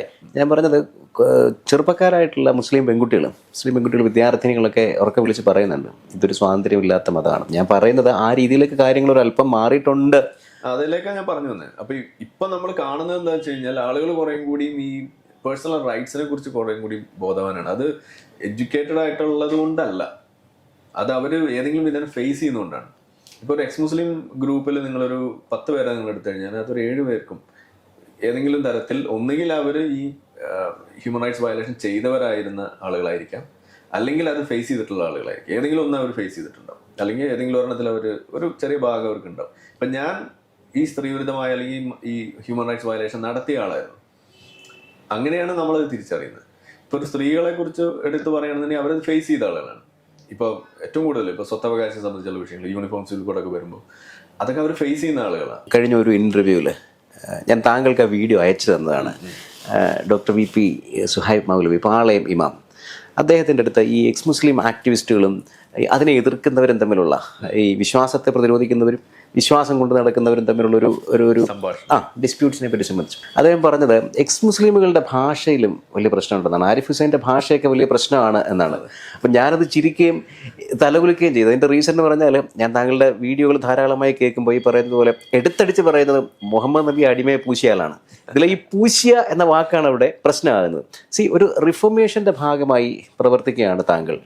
ഈ താങ്കളെ വിളിക്കുന്ന ആൾക്കാർ പലപ്പോഴും സാധാരണക്കാരായ മനുഷ്യരായിരിക്കും. വളരെ കടുത്ത മതബോധത്തിൽ പ്രതിരോധിക്കാൻ വേണ്ടി വിളിക്കുന്നവരാണ്. ഞങ്ങളുടെ പ്രവാചകനെയും ഞങ്ങളുടെ അള്ളാഹുവിനെയും പ്രതിരോധിക്കാൻ വേണ്ടി വിളിക്കുന്നവരാണ്. അവരോടാണ് ഈ എടുത്തടിച്ച് മുഹമ്മദ് നബി പൂശിയ കാര്യം പറയുന്നത്. എന്തുകൊണ്ടാണ് ആ ഭാഷ? ഒന്നാമത്തെ കാരണം എന്ന് പറയുന്നത് ഇസ്ലാം ഒരു പേപ്പട്ടി മതമാണ്. ഓക്കെ, ഇന്നത്തെ കാലഘട്ടത്തിൽ പല മതങ്ങൾക്കും പ്രശ്നമുള്ളതുണ്ട്. ഇസ്ലാമിനേക്കാൾ കൂടുതൽ പ്രശ്നമുള്ള മതങ്ങളിലൂടെ ഉണ്ടായിട്ടുണ്ട്. പക്ഷെ ഇന്ന് നമ്മളെടുത്ത് നോക്കുകയാണെന്നുണ്ടെങ്കിൽ the longest running violence spree അത് ഇന്നും ഇസ്ലാം തന്നെയാണ്. ഏറ്റവും കൂടുതൽ ആളുകളെ ഒരു 10-30 വർഷം കൂടി കഴിഞ്ഞാൽ ഇതുവരെ ആളുകൾ ലോകത്ത് കൊന്നു തള്ളിയിട്ടുള്ള ആളുകളെക്കാൾ കൂടുതൽ കൊന്നു തള്ളിയ മതം ഒരു ആശയം ഉണ്ടെങ്കിൽ അത് ഇസ്ലാമായിട്ട് മാറും. അതിനിപ്പോൾ തന്നെ ഏകദേശം ബരാബറാണ്. അതിന് മുകളിലേക്ക് പോവാണ്. ഞാൻ ഈ ഔദ്യോഗികമായ കണക്കാണ് പറയുന്നത്. അനൗദ്യോഗികമായ കണക്കുകളും കൂടി നമ്മളിപ്പോൾ തന്നെ ചേർക്കുകയാണെന്നുണ്ടെങ്കിൽ എന്നോ കഴിഞ്ഞു പോയിട്ടുണ്ട്. പക്ഷെ അത് നമ്മൾ വിടുകയാണ്. തൽക്കാലം ഒരു 18-19 നൂറ്റാണ്ടിന് ശേഷമുള്ളത് കണക്ക് മാത്രമേ നമ്മൾ എടുക്കുന്നുള്ളൂ. അപ്പോൾ അങ്ങനെ ഒരു പ്രശ്നമുള്ളതുകൊണ്ട് നമ്മൾ ഇതിനെ എതിർക്കണം. ആ എതിർക്കുന്ന സമയത്ത് ഇവിടെ സംഭവിച്ചില്ല. ഇസ്ലാം എന്ന് പറയുന്ന ഒരു മതത്തിനകത്ത് നിന്നുകൊണ്ട് ഒരു റിഫോം നടത്തിയതുമായി കണക്ട് ചെയ്തിട്ട് നിങ്ങൾക്ക് ഒരാളുടെ പേര് പോലും പറയാൻ കഴിയില്ല. ഇപ്പോൾ ഹിന്ദു മതം ഇവിടെ ഉണ്ട്. ഹിന്ദു മതത്തിൽ റിഫോർമേഷൻ നടന്നതിനെ കുറിച്ച് നമുക്ക് പറയാം. അതിൽ റിഫോർമേഷന്റെ നേതാക്കളായിട്ടുള്ള ആളുകളുടെ പേര് ഇപ്പൊ ഞാൻ പറയുമ്പോൾ തന്നെ നിങ്ങൾ ധാരാളമായിട്ടുണ്ട്. ഇഷ്ടംപോലെ. ഇസ്ലാമിൽ റിഫോർമേഷൻ നടത്തിയ ആളുകളുടെ പേര് നിങ്ങൾക്ക് ഒരെണ്ണെങ്കിലും ഓർത്തെടുക്കാൻ പറ്റും. ഇവരൊക്കെ ചിലരൊക്കെ അപൂർവമായിട്ടുണ്ട്. പക്ഷെ ഒരു പേരെടുത്ത് പറയാൻ എനിക്കും കിട്ടുന്നില്ല. ഞാനിപ്പോ കഴിഞ്ഞ ദിവസം നമ്മളെ കോളിൽ ഇതുപോലെ ഒരാൾ വിളിച്ചപ്പോൾ ഞാൻ ആളോട് ഇതേ ചോദ്യം ചോദിച്ചു. ആള് എന്നോട് പറഞ്ഞ എ റഹ്മാൻ എന്നാ പറഞ്ഞത്. ഞാൻ പെട്ടെന്ന് ആലോചിച്ച് സൽമാൻ റുഷ്ദിയും തസ്ലീമ നസ്രീനും ഒക്കെ ഓടിയ കഥകളാണ്. അല്ല, ശ്രമം എങ്കിലും അവരുടെ ഭാഗത്ത് അവരെ മുസ്ലിങ്ങൾ ഒരിക്കലും ഏറ്റെടുത്തിട്ടില്ല. ഓക്കെ, പക്ഷെ ഹിന്ദു മതത്തിൽ വന്ന റിഫോർമേഷന് വേണ്ടി വന്ന ആളുകളെ ഹിന്ദു മതത്തിലെ ആളുകൾ ഓർക്കാം. നമുക്ക് ശ്രീനാരായണ ഗുരുവിനെ ഓർക്കാം, അയ്യങ്കാളി അവരെ ഓർക്കാം, എത്രയോ മനുഷ്യരെ ഓർക്കാം. പോട്ടെ, അപ്പൊ അതാ ഒരു ചെറിയ വ്യത്യാസം. ഇനി ക്രിസ്ത്യാനിറ്റിയിൽ പോലും നിങ്ങൾക്ക് ആളെ കിട്ടും. ഇനി നമ്മളെപ്പോഴും പറയുന്ന ഒരു golden age of Islam. Okay, ഇസ്ലാം അങ്ങനെ ഉണ്ടായിരുന്നു, ആനയായിരുന്നു, ചേനയായിരുന്നു എന്നൊക്കെ പറയും. ഗോൾഡൻ ഏജ് എന്ന് പറയും. കുറെ ശാസ്ത്രം കണ്ടുപിടിച്ചു എന്നൊക്കെയാണ് ഇവർ പറയാം. നമ്മളത് സമ്മതിക്കുന്നു. എന്നിട്ട് അടുത്ത ചോദ്യം ഇവർ ഫേസ് ചെയ്യണം. എന്താണ് ചോദ്യം? ആ ഗോൾഡൻ ഏജിന് എന്ത് സംഭവിച്ചു? അതെന്താ ഇവർ പറയാത്തത്? ഗോൾഡൻ ഏജ് എവിടെ പോയി? അതെന്താ നിന്നുപോയത്? ആരാണ് അതിനെ നിർത്തിയത്? ഏതെങ്കിലും ജൂതം വന്നാണ് നിർത്തിയത്? ഏതെങ്കിലും ക്രിസ്ത്യാനി വന്ന് കൊങ്ങയ്ക്ക് പിടിച്ച് നിർത്തിയതാണ്? ഏതെങ്കിലും ഹിന്ദു വന്നിട്ട് ഏതെങ്കിലും സംഘി വന്നിട്ട് അടിച്ച് പരത്തിയതാണ്? മുസ്ലിങ്ങൾ തന്നെയാണ് അതിനെ ഒഴിവാക്കിയത്. ഗസാലി എന്ന് പറയുന്ന ഒരു ഇമാം, ആ ഇമാമിന്റെ നേതൃത്വത്തിൽ പല ആളുകൾ അതിന് ശേഷം വന്നു. ഈ ഗസാലി ഇമാമ് വന്ന് നടത്തിയിട്ടുള്ള ഏറ്റവും വലിയൊരു പ്രവർത്തനം എന്താണ്? ആ കാലഘട്ടത്തിൽ നടന്നുകൊണ്ടിരുന്നിരുന്ന ഇത്തരത്തിലുള്ള ശാസ്ത്രീയമായ മുന്നേറ്റങ്ങൾ. അത് ശാസ്ത്രീയമായ മുന്നേറ്റം എന്ന് പറയുമ്പോൾ എന്താ? അത് മതനിരാശത്തിന് വരെ വഴിവെക്കുന്ന തലത്തിൽ നിങ്ങൾ ഫിലോസഫിയും മറ്റു പല കാര്യങ്ങളും പഠിച്ച് ദൈവത്തെ വരെ ചോദ്യം ചെയ്ത് അസ്തിത്വത്തെ ചോദ്യം ചെയ്യുന്ന രീതിയിലേക്ക് ശാസ്ത്രവും ഗണിതവും ഒക്കെ പഠിച്ച് കിതാബുകൾ, ഇസ്ലാമിനേക്കാൾ അപ്പുറമുള്ള കിതാബുകൾക്ക് വേണ്ടിയിട്ട് ഒരു പ്രാമുഖ്യം കൊടുക്കുന്ന ശ്രദ്ധയപ്പെടുമ്പോൾ ആള് പറഞ്ഞു വെച്ചത് അത് പാടില്ല എന്നാണ്. അങ്ങനെയാണ് ആ സാധനം ഇവിടെ കെട്ടുപോയത്. അപ്പൊ ഗോൾഡൻ ഏജ് ഉണ്ടായിരുന്നു. ഇസ്ലാമിക് ഗോൾഡൻ അല്ല ശരിക്കും പറഞ്ഞാൽ, അതൊരു അറബിക് ഗോൾഡൻ ഏജ് ആണ്. ഇന്നിപ്പോൾ നമ്മൾ ജീവിച്ചുകൊണ്ടെങ്കിൽ ഒരു ഇംഗ്ലീഷ് ഗോൾഡൻ ഏജിലാണ്. എല്ലാ അറിവും ഒരു ഇംഗ്ലീഷ് ലാംഗ്വേജിന്റെ ഭാഗമായിക്കൊണ്ട് വളരുന്ന ഒരു കാലഘട്ടത്തിലാണ് നമ്മൾ ഇന്ന് ജീവിക്കുന്നത്. എന്ന് പറഞ്ഞ മാതിരി ഒരു കാലഘട്ടത്തിൽ അത് അറബിയായിരുന്നു. ആ അറബിയെയാണ് ഇവർ ഈ പറയുന്ന ഇസ്ലാമിക് എന്ന് വിളിക്കുന്നത്. കാരണം ഇതിലിപ്പോൾ ഒരു ഉദാഹരണം ഇവർ പറഞ്ഞ ഇബ്നു സീന ഏറ്റവും വലിയ ഒരു ഇസ്ലാമിക പണ്ഡിതനാണെന്ന്. ഈ ഇബ്നു സീനയെ വിളിച്ചിരുന്നത് ലീഡർ ഓഫ് ദ കാഫിർ എന്നാണ്. ഓക്കെ, അത് മറച്ചു വെച്ചിട്ടാണ് ഇന്ന് ഇസ്ലാമിക ശാസ്ത്രജ്ഞൻ ഇവർ തന്നെ വിളിക്കുന്നത്. അപ്പോൾ എന്തിനാണ് അന്ന് കാഫറുകളുടെ നേതാവ് എന്ന് വിളിച്ചത്? പിന്നെ ഇതേപോലെ പല ആളുകളുടെ പേര് പറയും. എന്താണ്, ഹവാരിസ്മി, അങ്ങനെ പല പല ആളുകളുടെ. പിന്നെ ഒരു റോബോട്ടിക്സിന്റെ ഫാദർ എന്ന് പറഞ്ഞിട്ട് ഒരാൾ ഉന്തി തള്ളി കൊണ്ടുവരും. ഈ റാസി എന്ന് പറഞ്ഞിട്ട് കൊണ്ടുവരും. റാസിയെ വിളിച്ചിരുന്നത് കാഫിർ എന്നായിരുന്നു, ഹെററ്റിക് എന്നാണ് വിളിച്ചുകൊണ്ടിരുന്നത്. റാസി ഒരിക്കൽ പോലും ഒരു വിശ്വാസിയായിട്ട് ജീവിച്ചിരുന്ന ആളല്ല. പല ആളുകളും ഈ നിരാശം മറച്ചു വെച്ച് ജീവിച്ചിരുന്ന ആളുകളാണ്. ഈ റോബോട്ടിക്സിന്റെ ഫാദർ ഇവർ ഏറ്റവും കൂടുതൽ തള്ളി മറിക്കുന്ന ഒരു കാര്യമാണ്. അതിൽ ഇവർ പറയുമ്പോൾ ശരി നമ്മൾ സമ്മതിക്കുകയാണ്. എന്നാൽ ഈ റോബോട്ടിക്സിന്റെ ആൾ എന്താ ഉണ്ടാക്കിയത്? റോബോട്ടിക്സിന്റെ ആൾ ഉണ്ടാക്കിയ റോബോട്ട് എന്ന് പറഞ്ഞു കഴിഞ്ഞാൽ ഒരു പഴയ കാലത്തെ ഒരു രൂപം. ആ രൂപം ഉണ്ടാക്കുക, ജീവനുള്ള വസ്തുവിന്റെ രൂപം ഉണ്ടാക്കുക എന്ന് പറഞ്ഞാൽ ഇസ്ലാമിൽ ഹറാമാണ്. അങ്ങനെയുള്ള നിയമം അവിടെ ഇരിക്കുകയാണ്. ഇദ്ദേഹം മയിലിനെ ഉണ്ടാക്കുന്നു, ഒട്ടകത്തിനെ ഉണ്ടാക്കുന്നു, ആന ഉണ്ടാക്കുന്നു, ഹറാമാണോ അല്ലേ? ഇനി ഉണ്ടാക്കിയത് പോട്ടെ, ഈ ആനയും ഒട്ടകവും ആളുകളൊക്കെ എന്താ വിളമ്പിയിരുന്നത്? കള്ള്, വീഞ്ഞ്, ഇത് വിളമ്പുകയാണ് ചെയ്തത്. സംഗീതം ഉണ്ടാക്കുന്ന ഉപകരണം, സംഗീതം ഹറാമല്ലേ? വീഞ്ഞ് ഹറാമല്ലേ? ഇതെങ്ങനെയാണ് ഇസ്ലാമുമായിട്ട് കണക്ട് ആവുന്നത്? അപ്പൊ അദ്ദേഹത്തിന്റെ നോളജ് പ്രകാരം പല കാര്യങ്ങൾ ചെയ്തു വെച്ചു. ഇത് ഇന്ന് ഒരു ഹൈജാക്ക് ചെയ്തെടുത്തിട്ട് അവരുടെ അസ്തിത്വം അങ്ങനെ ഒരു ചരിത്രം ഉണ്ടായിരുന്നു എന്ന് പറയാൻ വേണ്ടിയിട്ട് ശ്രമിക്കുകയാണ്. പക്ഷെ അത് 8 നിലയിൽ പൊട്ടും. കാരണം അത് കോറിലേറ്റ് ചെയ്യാൻ കഴിയില്ല. ഇനി അങ്ങനെ കോറിലേറ്റ് ചെയ്ത് എങ്ങനെയാലും ഒപ്പിച്ചാൽ തന്നെ ഗോൾഡൻ ഏജിന് എന്ത് സംഭവിച്ചു എന്ന് ചോദിച്ചാൽ അത് ഗസാലി ഇമാമ വന്ന് ഇടിച്ചു നിരത്തും. അവിടെ വരെയുള്ള അതിന്റെ ആയുസ് എന്ന് പറഞ്ഞാൽ. അപ്പൊ ഇതാണ് ഒരു കാരണം. രണ്ടാമത്തെ കാരണം എന്ന് പറഞ്ഞാൽ, ഇങ്ങനെയുള്ള ഒരു സാധനത്തെ നമ്മൾ വിമർശിക്കുമ്പോൾ വിമർശിക്കുന്ന ആളുകൾക്ക്, ഇപ്പൊ ഞാനിത് പറയുന്നത്, അതും ഒരു എക്സ് മുസ്ലിം ആയ രീതിയിൽ ഞാനിത് പറയുമ്പോൾ, ഞാൻ 1% പേടി കാണിച്ചാൽ ഇത് കേൾക്കുന്ന ആള് അതിന്റെ ഒരു 10 ഇരട്ടി കാണിക്കും. അപ്പൊ എന്റെ ലക്ഷ്യം എന്ന് പറയുന്നത്, ഇത് ഒരു ഹോളി ക്യാമൽ ഫീലിംഗ് ഇല്ലാതെ, ഇതിന് അങ്ങനെ ഒരു ദിവ്യത്വം എന്ന് പറയുന്ന ഒരു സാധനം, ഒരു ബഹുമാനം കൊടുക്കേണ്ട സാധനമില്ല, blasphemy is a birthright എന്നുള്ള രീതിയിൽ കണ്ട് അതിനെ അടിമുടി അതിനെ പച്ചയായിട്ട് അതിനെ എക്സ്പോസ് ചെയ്യേണ്ട ഒരു കാര്യം എന്നിരിക്കെ, നിങ്ങൾക്ക് ഹിന്ദു മതത്തെ വിമർശിക്കുമ്പോൾ ഇല്ലാത്ത തരം, ക്രിസ്ത്യാനിറ്റിയെ വിമർശിക്കുമ്പോൾ ഇല്ലാത്ത തരം ഒരു തരം ബഹുമാനമോ അല്ലെങ്കിൽ ഒരു ഹോളി കൗ ഫീലിങ്ങോ ഇസ്ലാമിനെ വിമർശിക്കുമ്പോൾ ഉണ്ടാവാൻ പാടില്ല. ഇതെനിക്ക് നിർബന്ധമാണ്. അതിന് വേണ്ടിയിട്ട് തന്നെയാണ് ഇത് ഉപയോഗിക്കുന്നത്. ഒരു പ്രധാന ലക്ഷ്യം അത് തന്നെയാണ്. അപ്പൊ ഞാൻ 1% കാണിച്ച് അപ്പുറത്ത് 10 ആവും, അതിനപ്പുറത്തേക്ക് പോകുമ്പോൾ അത് 20, 30 ആവും. അപ്പൊ ഇതൊരിക്കലും വരില്ല. എന്നാൽ ഇപ്പൊ നമ്മൾ കാണുന്നത് എന്താണ്? ഇതൊരു റിവേഴ്സ് മദ്രസയല്ല നമ്മൾ ചെയ്യുന്നത്. നമ്മളിത് ചെയ്യുന്ന ഒരു സോഷ്യൽ എഞ്ചിനീയറിംഗ് ആണ്. അപ്പോൾ ഞാനൊരു കാര്യം പറഞ്ഞാൽ ഇത് ഏറ്റെടുക്കുന്നത് മുസ്ലിങ്ങളെക്കാൾ കൂടുതൽ സാധാരണ മനുഷ്യന്മാരാണ്. അവരെല്ലാം മതത്തിൽപ്പെട്ടവരുണ്ട്, ഇല്ലാത്തവരുണ്ട്, എല്ലാവരും ഉണ്ട്.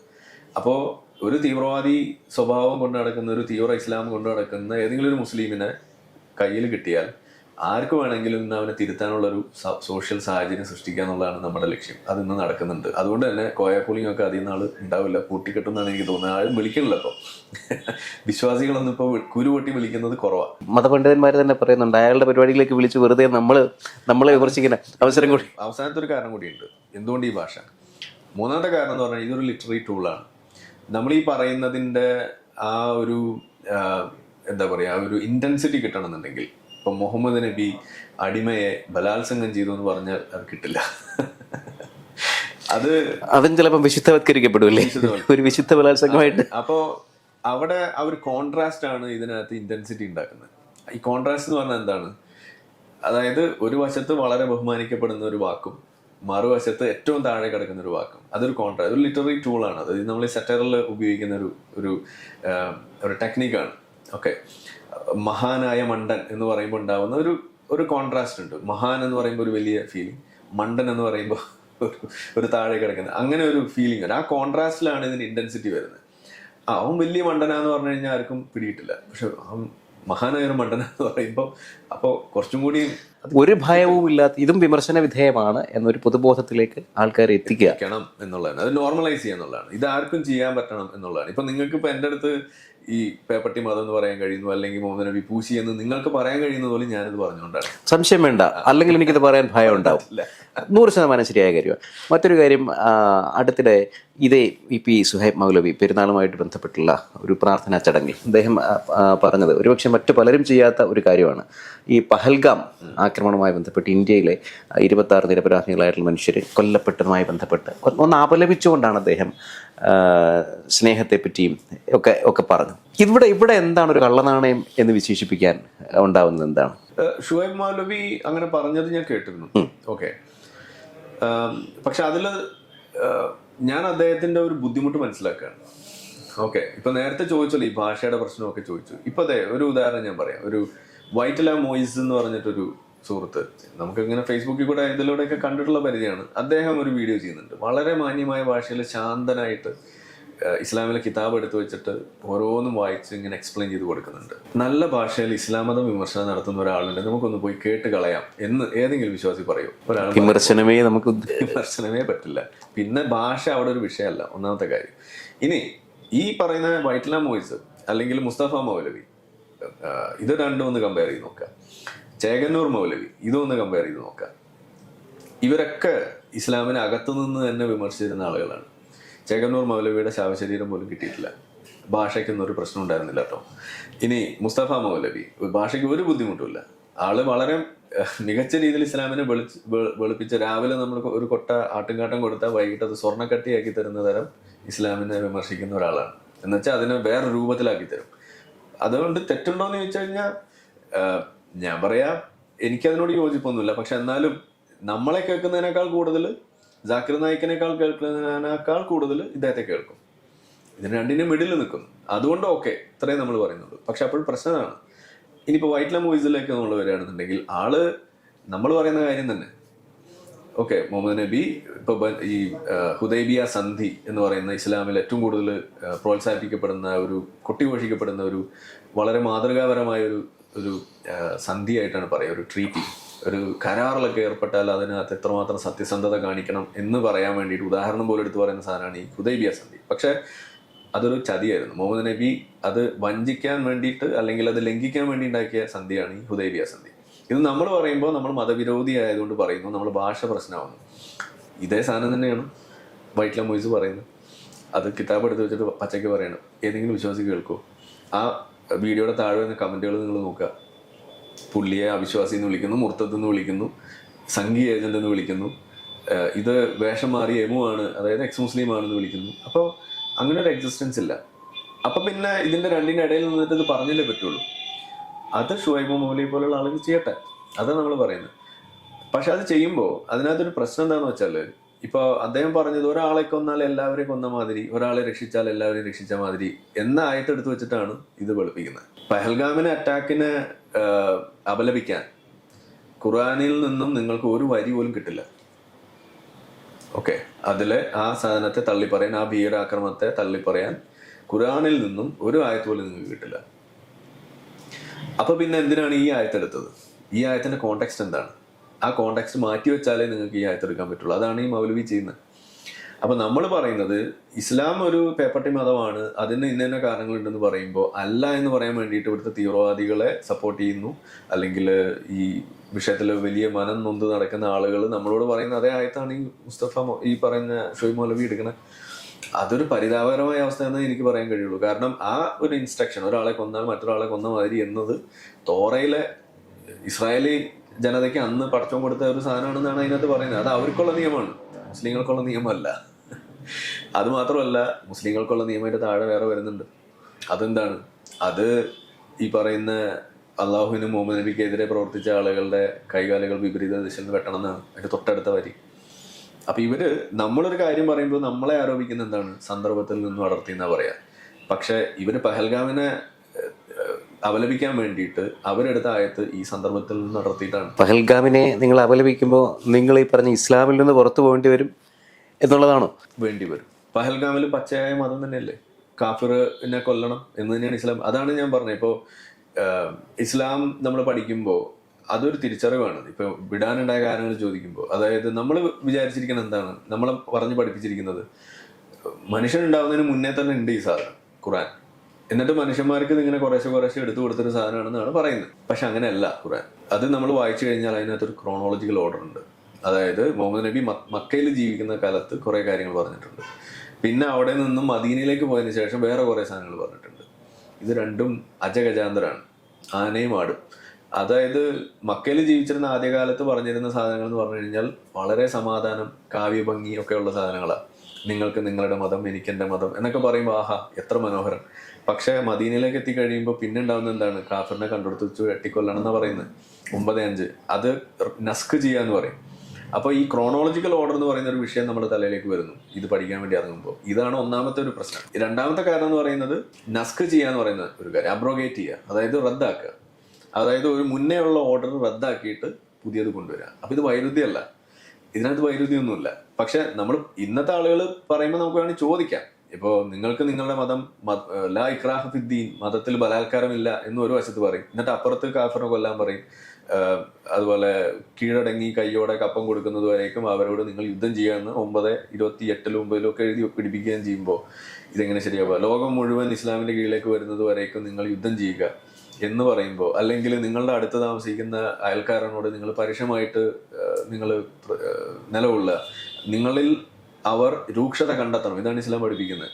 അതേപോലെ നിങ്ങൾ നടന്നു പോകുമ്പോൾ എതിരെ ഒരു ജൂതനോ ക്രിസ്ത്യാനിയോ വരുമ്പോൾ അവന് വഴി ഇടുക്കി കൊടുക്കുക, അവനോട് സലാം പറയരുത്, ഇതൊക്കെയാണ് ഇസ്ലാമിൽ പഠിപ്പിക്കുന്നത്. അവിടെ നമ്മളിത് പറയുമ്പോൾ അയൽക്കാരന് ബിരിയാണി കൊടുക്കാൻ പറഞ്ഞിട്ടുണ്ടെന്ന് പറയുമ്പോൾ പ്രശ്നമാണ്. അപ്പൊ അവിടെയാണ് ഈ വൈരുദ്ധ്യം വരുന്നത്. അപ്പൊ ബിരിയാണി കൊടുക്കാൻ പറഞ്ഞിട്ടുണ്ടോ? ഉണ്ട്. അതെപ്പോഴാ പറഞ്ഞത്? അത് പണ്ട് പറഞ്ഞതാ. ഇപ്പൊ എന്താ പറഞ്ഞിരിക്കുന്നത്? അവർ കൊല്ലണം എന്നാ പറഞ്ഞിരിക്കുന്നത്. അപ്പൊ ഈ ഒരു ക്രോണോളജി ഇതിനകത്ത് ഒളിപ്പിച്ചു വെക്കും. ഇത് വിശ്വാസികളിലേക്ക് എത്തിക്കില്ല ഈ പറയുന്ന ആളുകൾ, കോണ്ടെക്സ്റ്റ് മുഴുവനായിട്ട് എത്തിക്കില്ല. ഇപ്പൊ അവർ ഇങ്ങോട്ട് ആക്രമിച്ചാലേ അങ്ങോട്ട് ആക്രമിക്കാൻ പാടുള്ളൂ എന്ന ചില വാചകങ്ങൾ എടുത്തു വെച്ചിട്ടാണ് ഇന്ന് ഇതിനെ ഡിഫെൻഡ് ചെയ്തത്. ആ വാചകമൊക്കെ റദ്ദാക്കി പോയിട്ടുണ്ട്. പകരം വന്നതാണ് ഈ സാധനം, കാഫിറിനെ കണ്ടെടുത്ത് വെച്ച് വെട്ടിക്കൊല്ലുക. അത് അതാണ് സ്റ്റാൻഡിങ് ഇൻസ്ട്രക്ഷൻ എന്നുള്ളത്. അപ്പൊ ഇത് നമ്മൾ ഈ പറയുമ്പോൾ ഈ ഷുഹൈബ് മൗലവിയോടുള്ള പോലെയുള്ള ആളുകളോടൊക്കെ നമുക്ക് പറയാനുള്ളത്, നിങ്ങൾ ഉപദേശിക്കേണ്ടതും തിരുത്തേണ്ടതും എന്നെയല്ല, എക്സ് മുസ്ലിങ്ങളല്ല. ഇത് ചെയ്യുന്ന പഹൽഗാമിൽ വെടിവെക്കാൻ വന്ന തീവ്രവാദിയെ പോയിട്ട് നിങ്ങൾക്ക് ഉപദേശിച്ച് നേരാക്കാൻ പറ്റുമോ? ലഷ്കർ എ തോയ്ബയുടെ നേതാവിനെ നിങ്ങൾക്ക് ഉപദേശിച്ച് നേരാക്കാൻ പറ്റുമോ? ഒസാമ ബിൻ ലാദനെ ഉപദേശിച്ച് നേരാക്കാൻ പറ്റുമോ? ബാഗ്ദാദിയെ നേരാക്കാൻ പറ്റുമോ? ജാക്കിർ നായിക്കിനെ ഒന്ന് പറഞ്ഞ് മനസ്സിലാക്കാൻ പറ്റുമോ? സൂയിസൈഡ് ബോംബിംഗ് എന്ന് പറയുന്നത് ഇസ്ലാമിൽ വാർ ടാക്ടിക്കായിട്ട് നിങ്ങൾക്ക് ഉപയോഗിക്കാമെന്ന് പച്ചയ്ക്ക് പഠിപ്പിച്ച ആളാണ് ജാക്കിർ നായിക്ക്.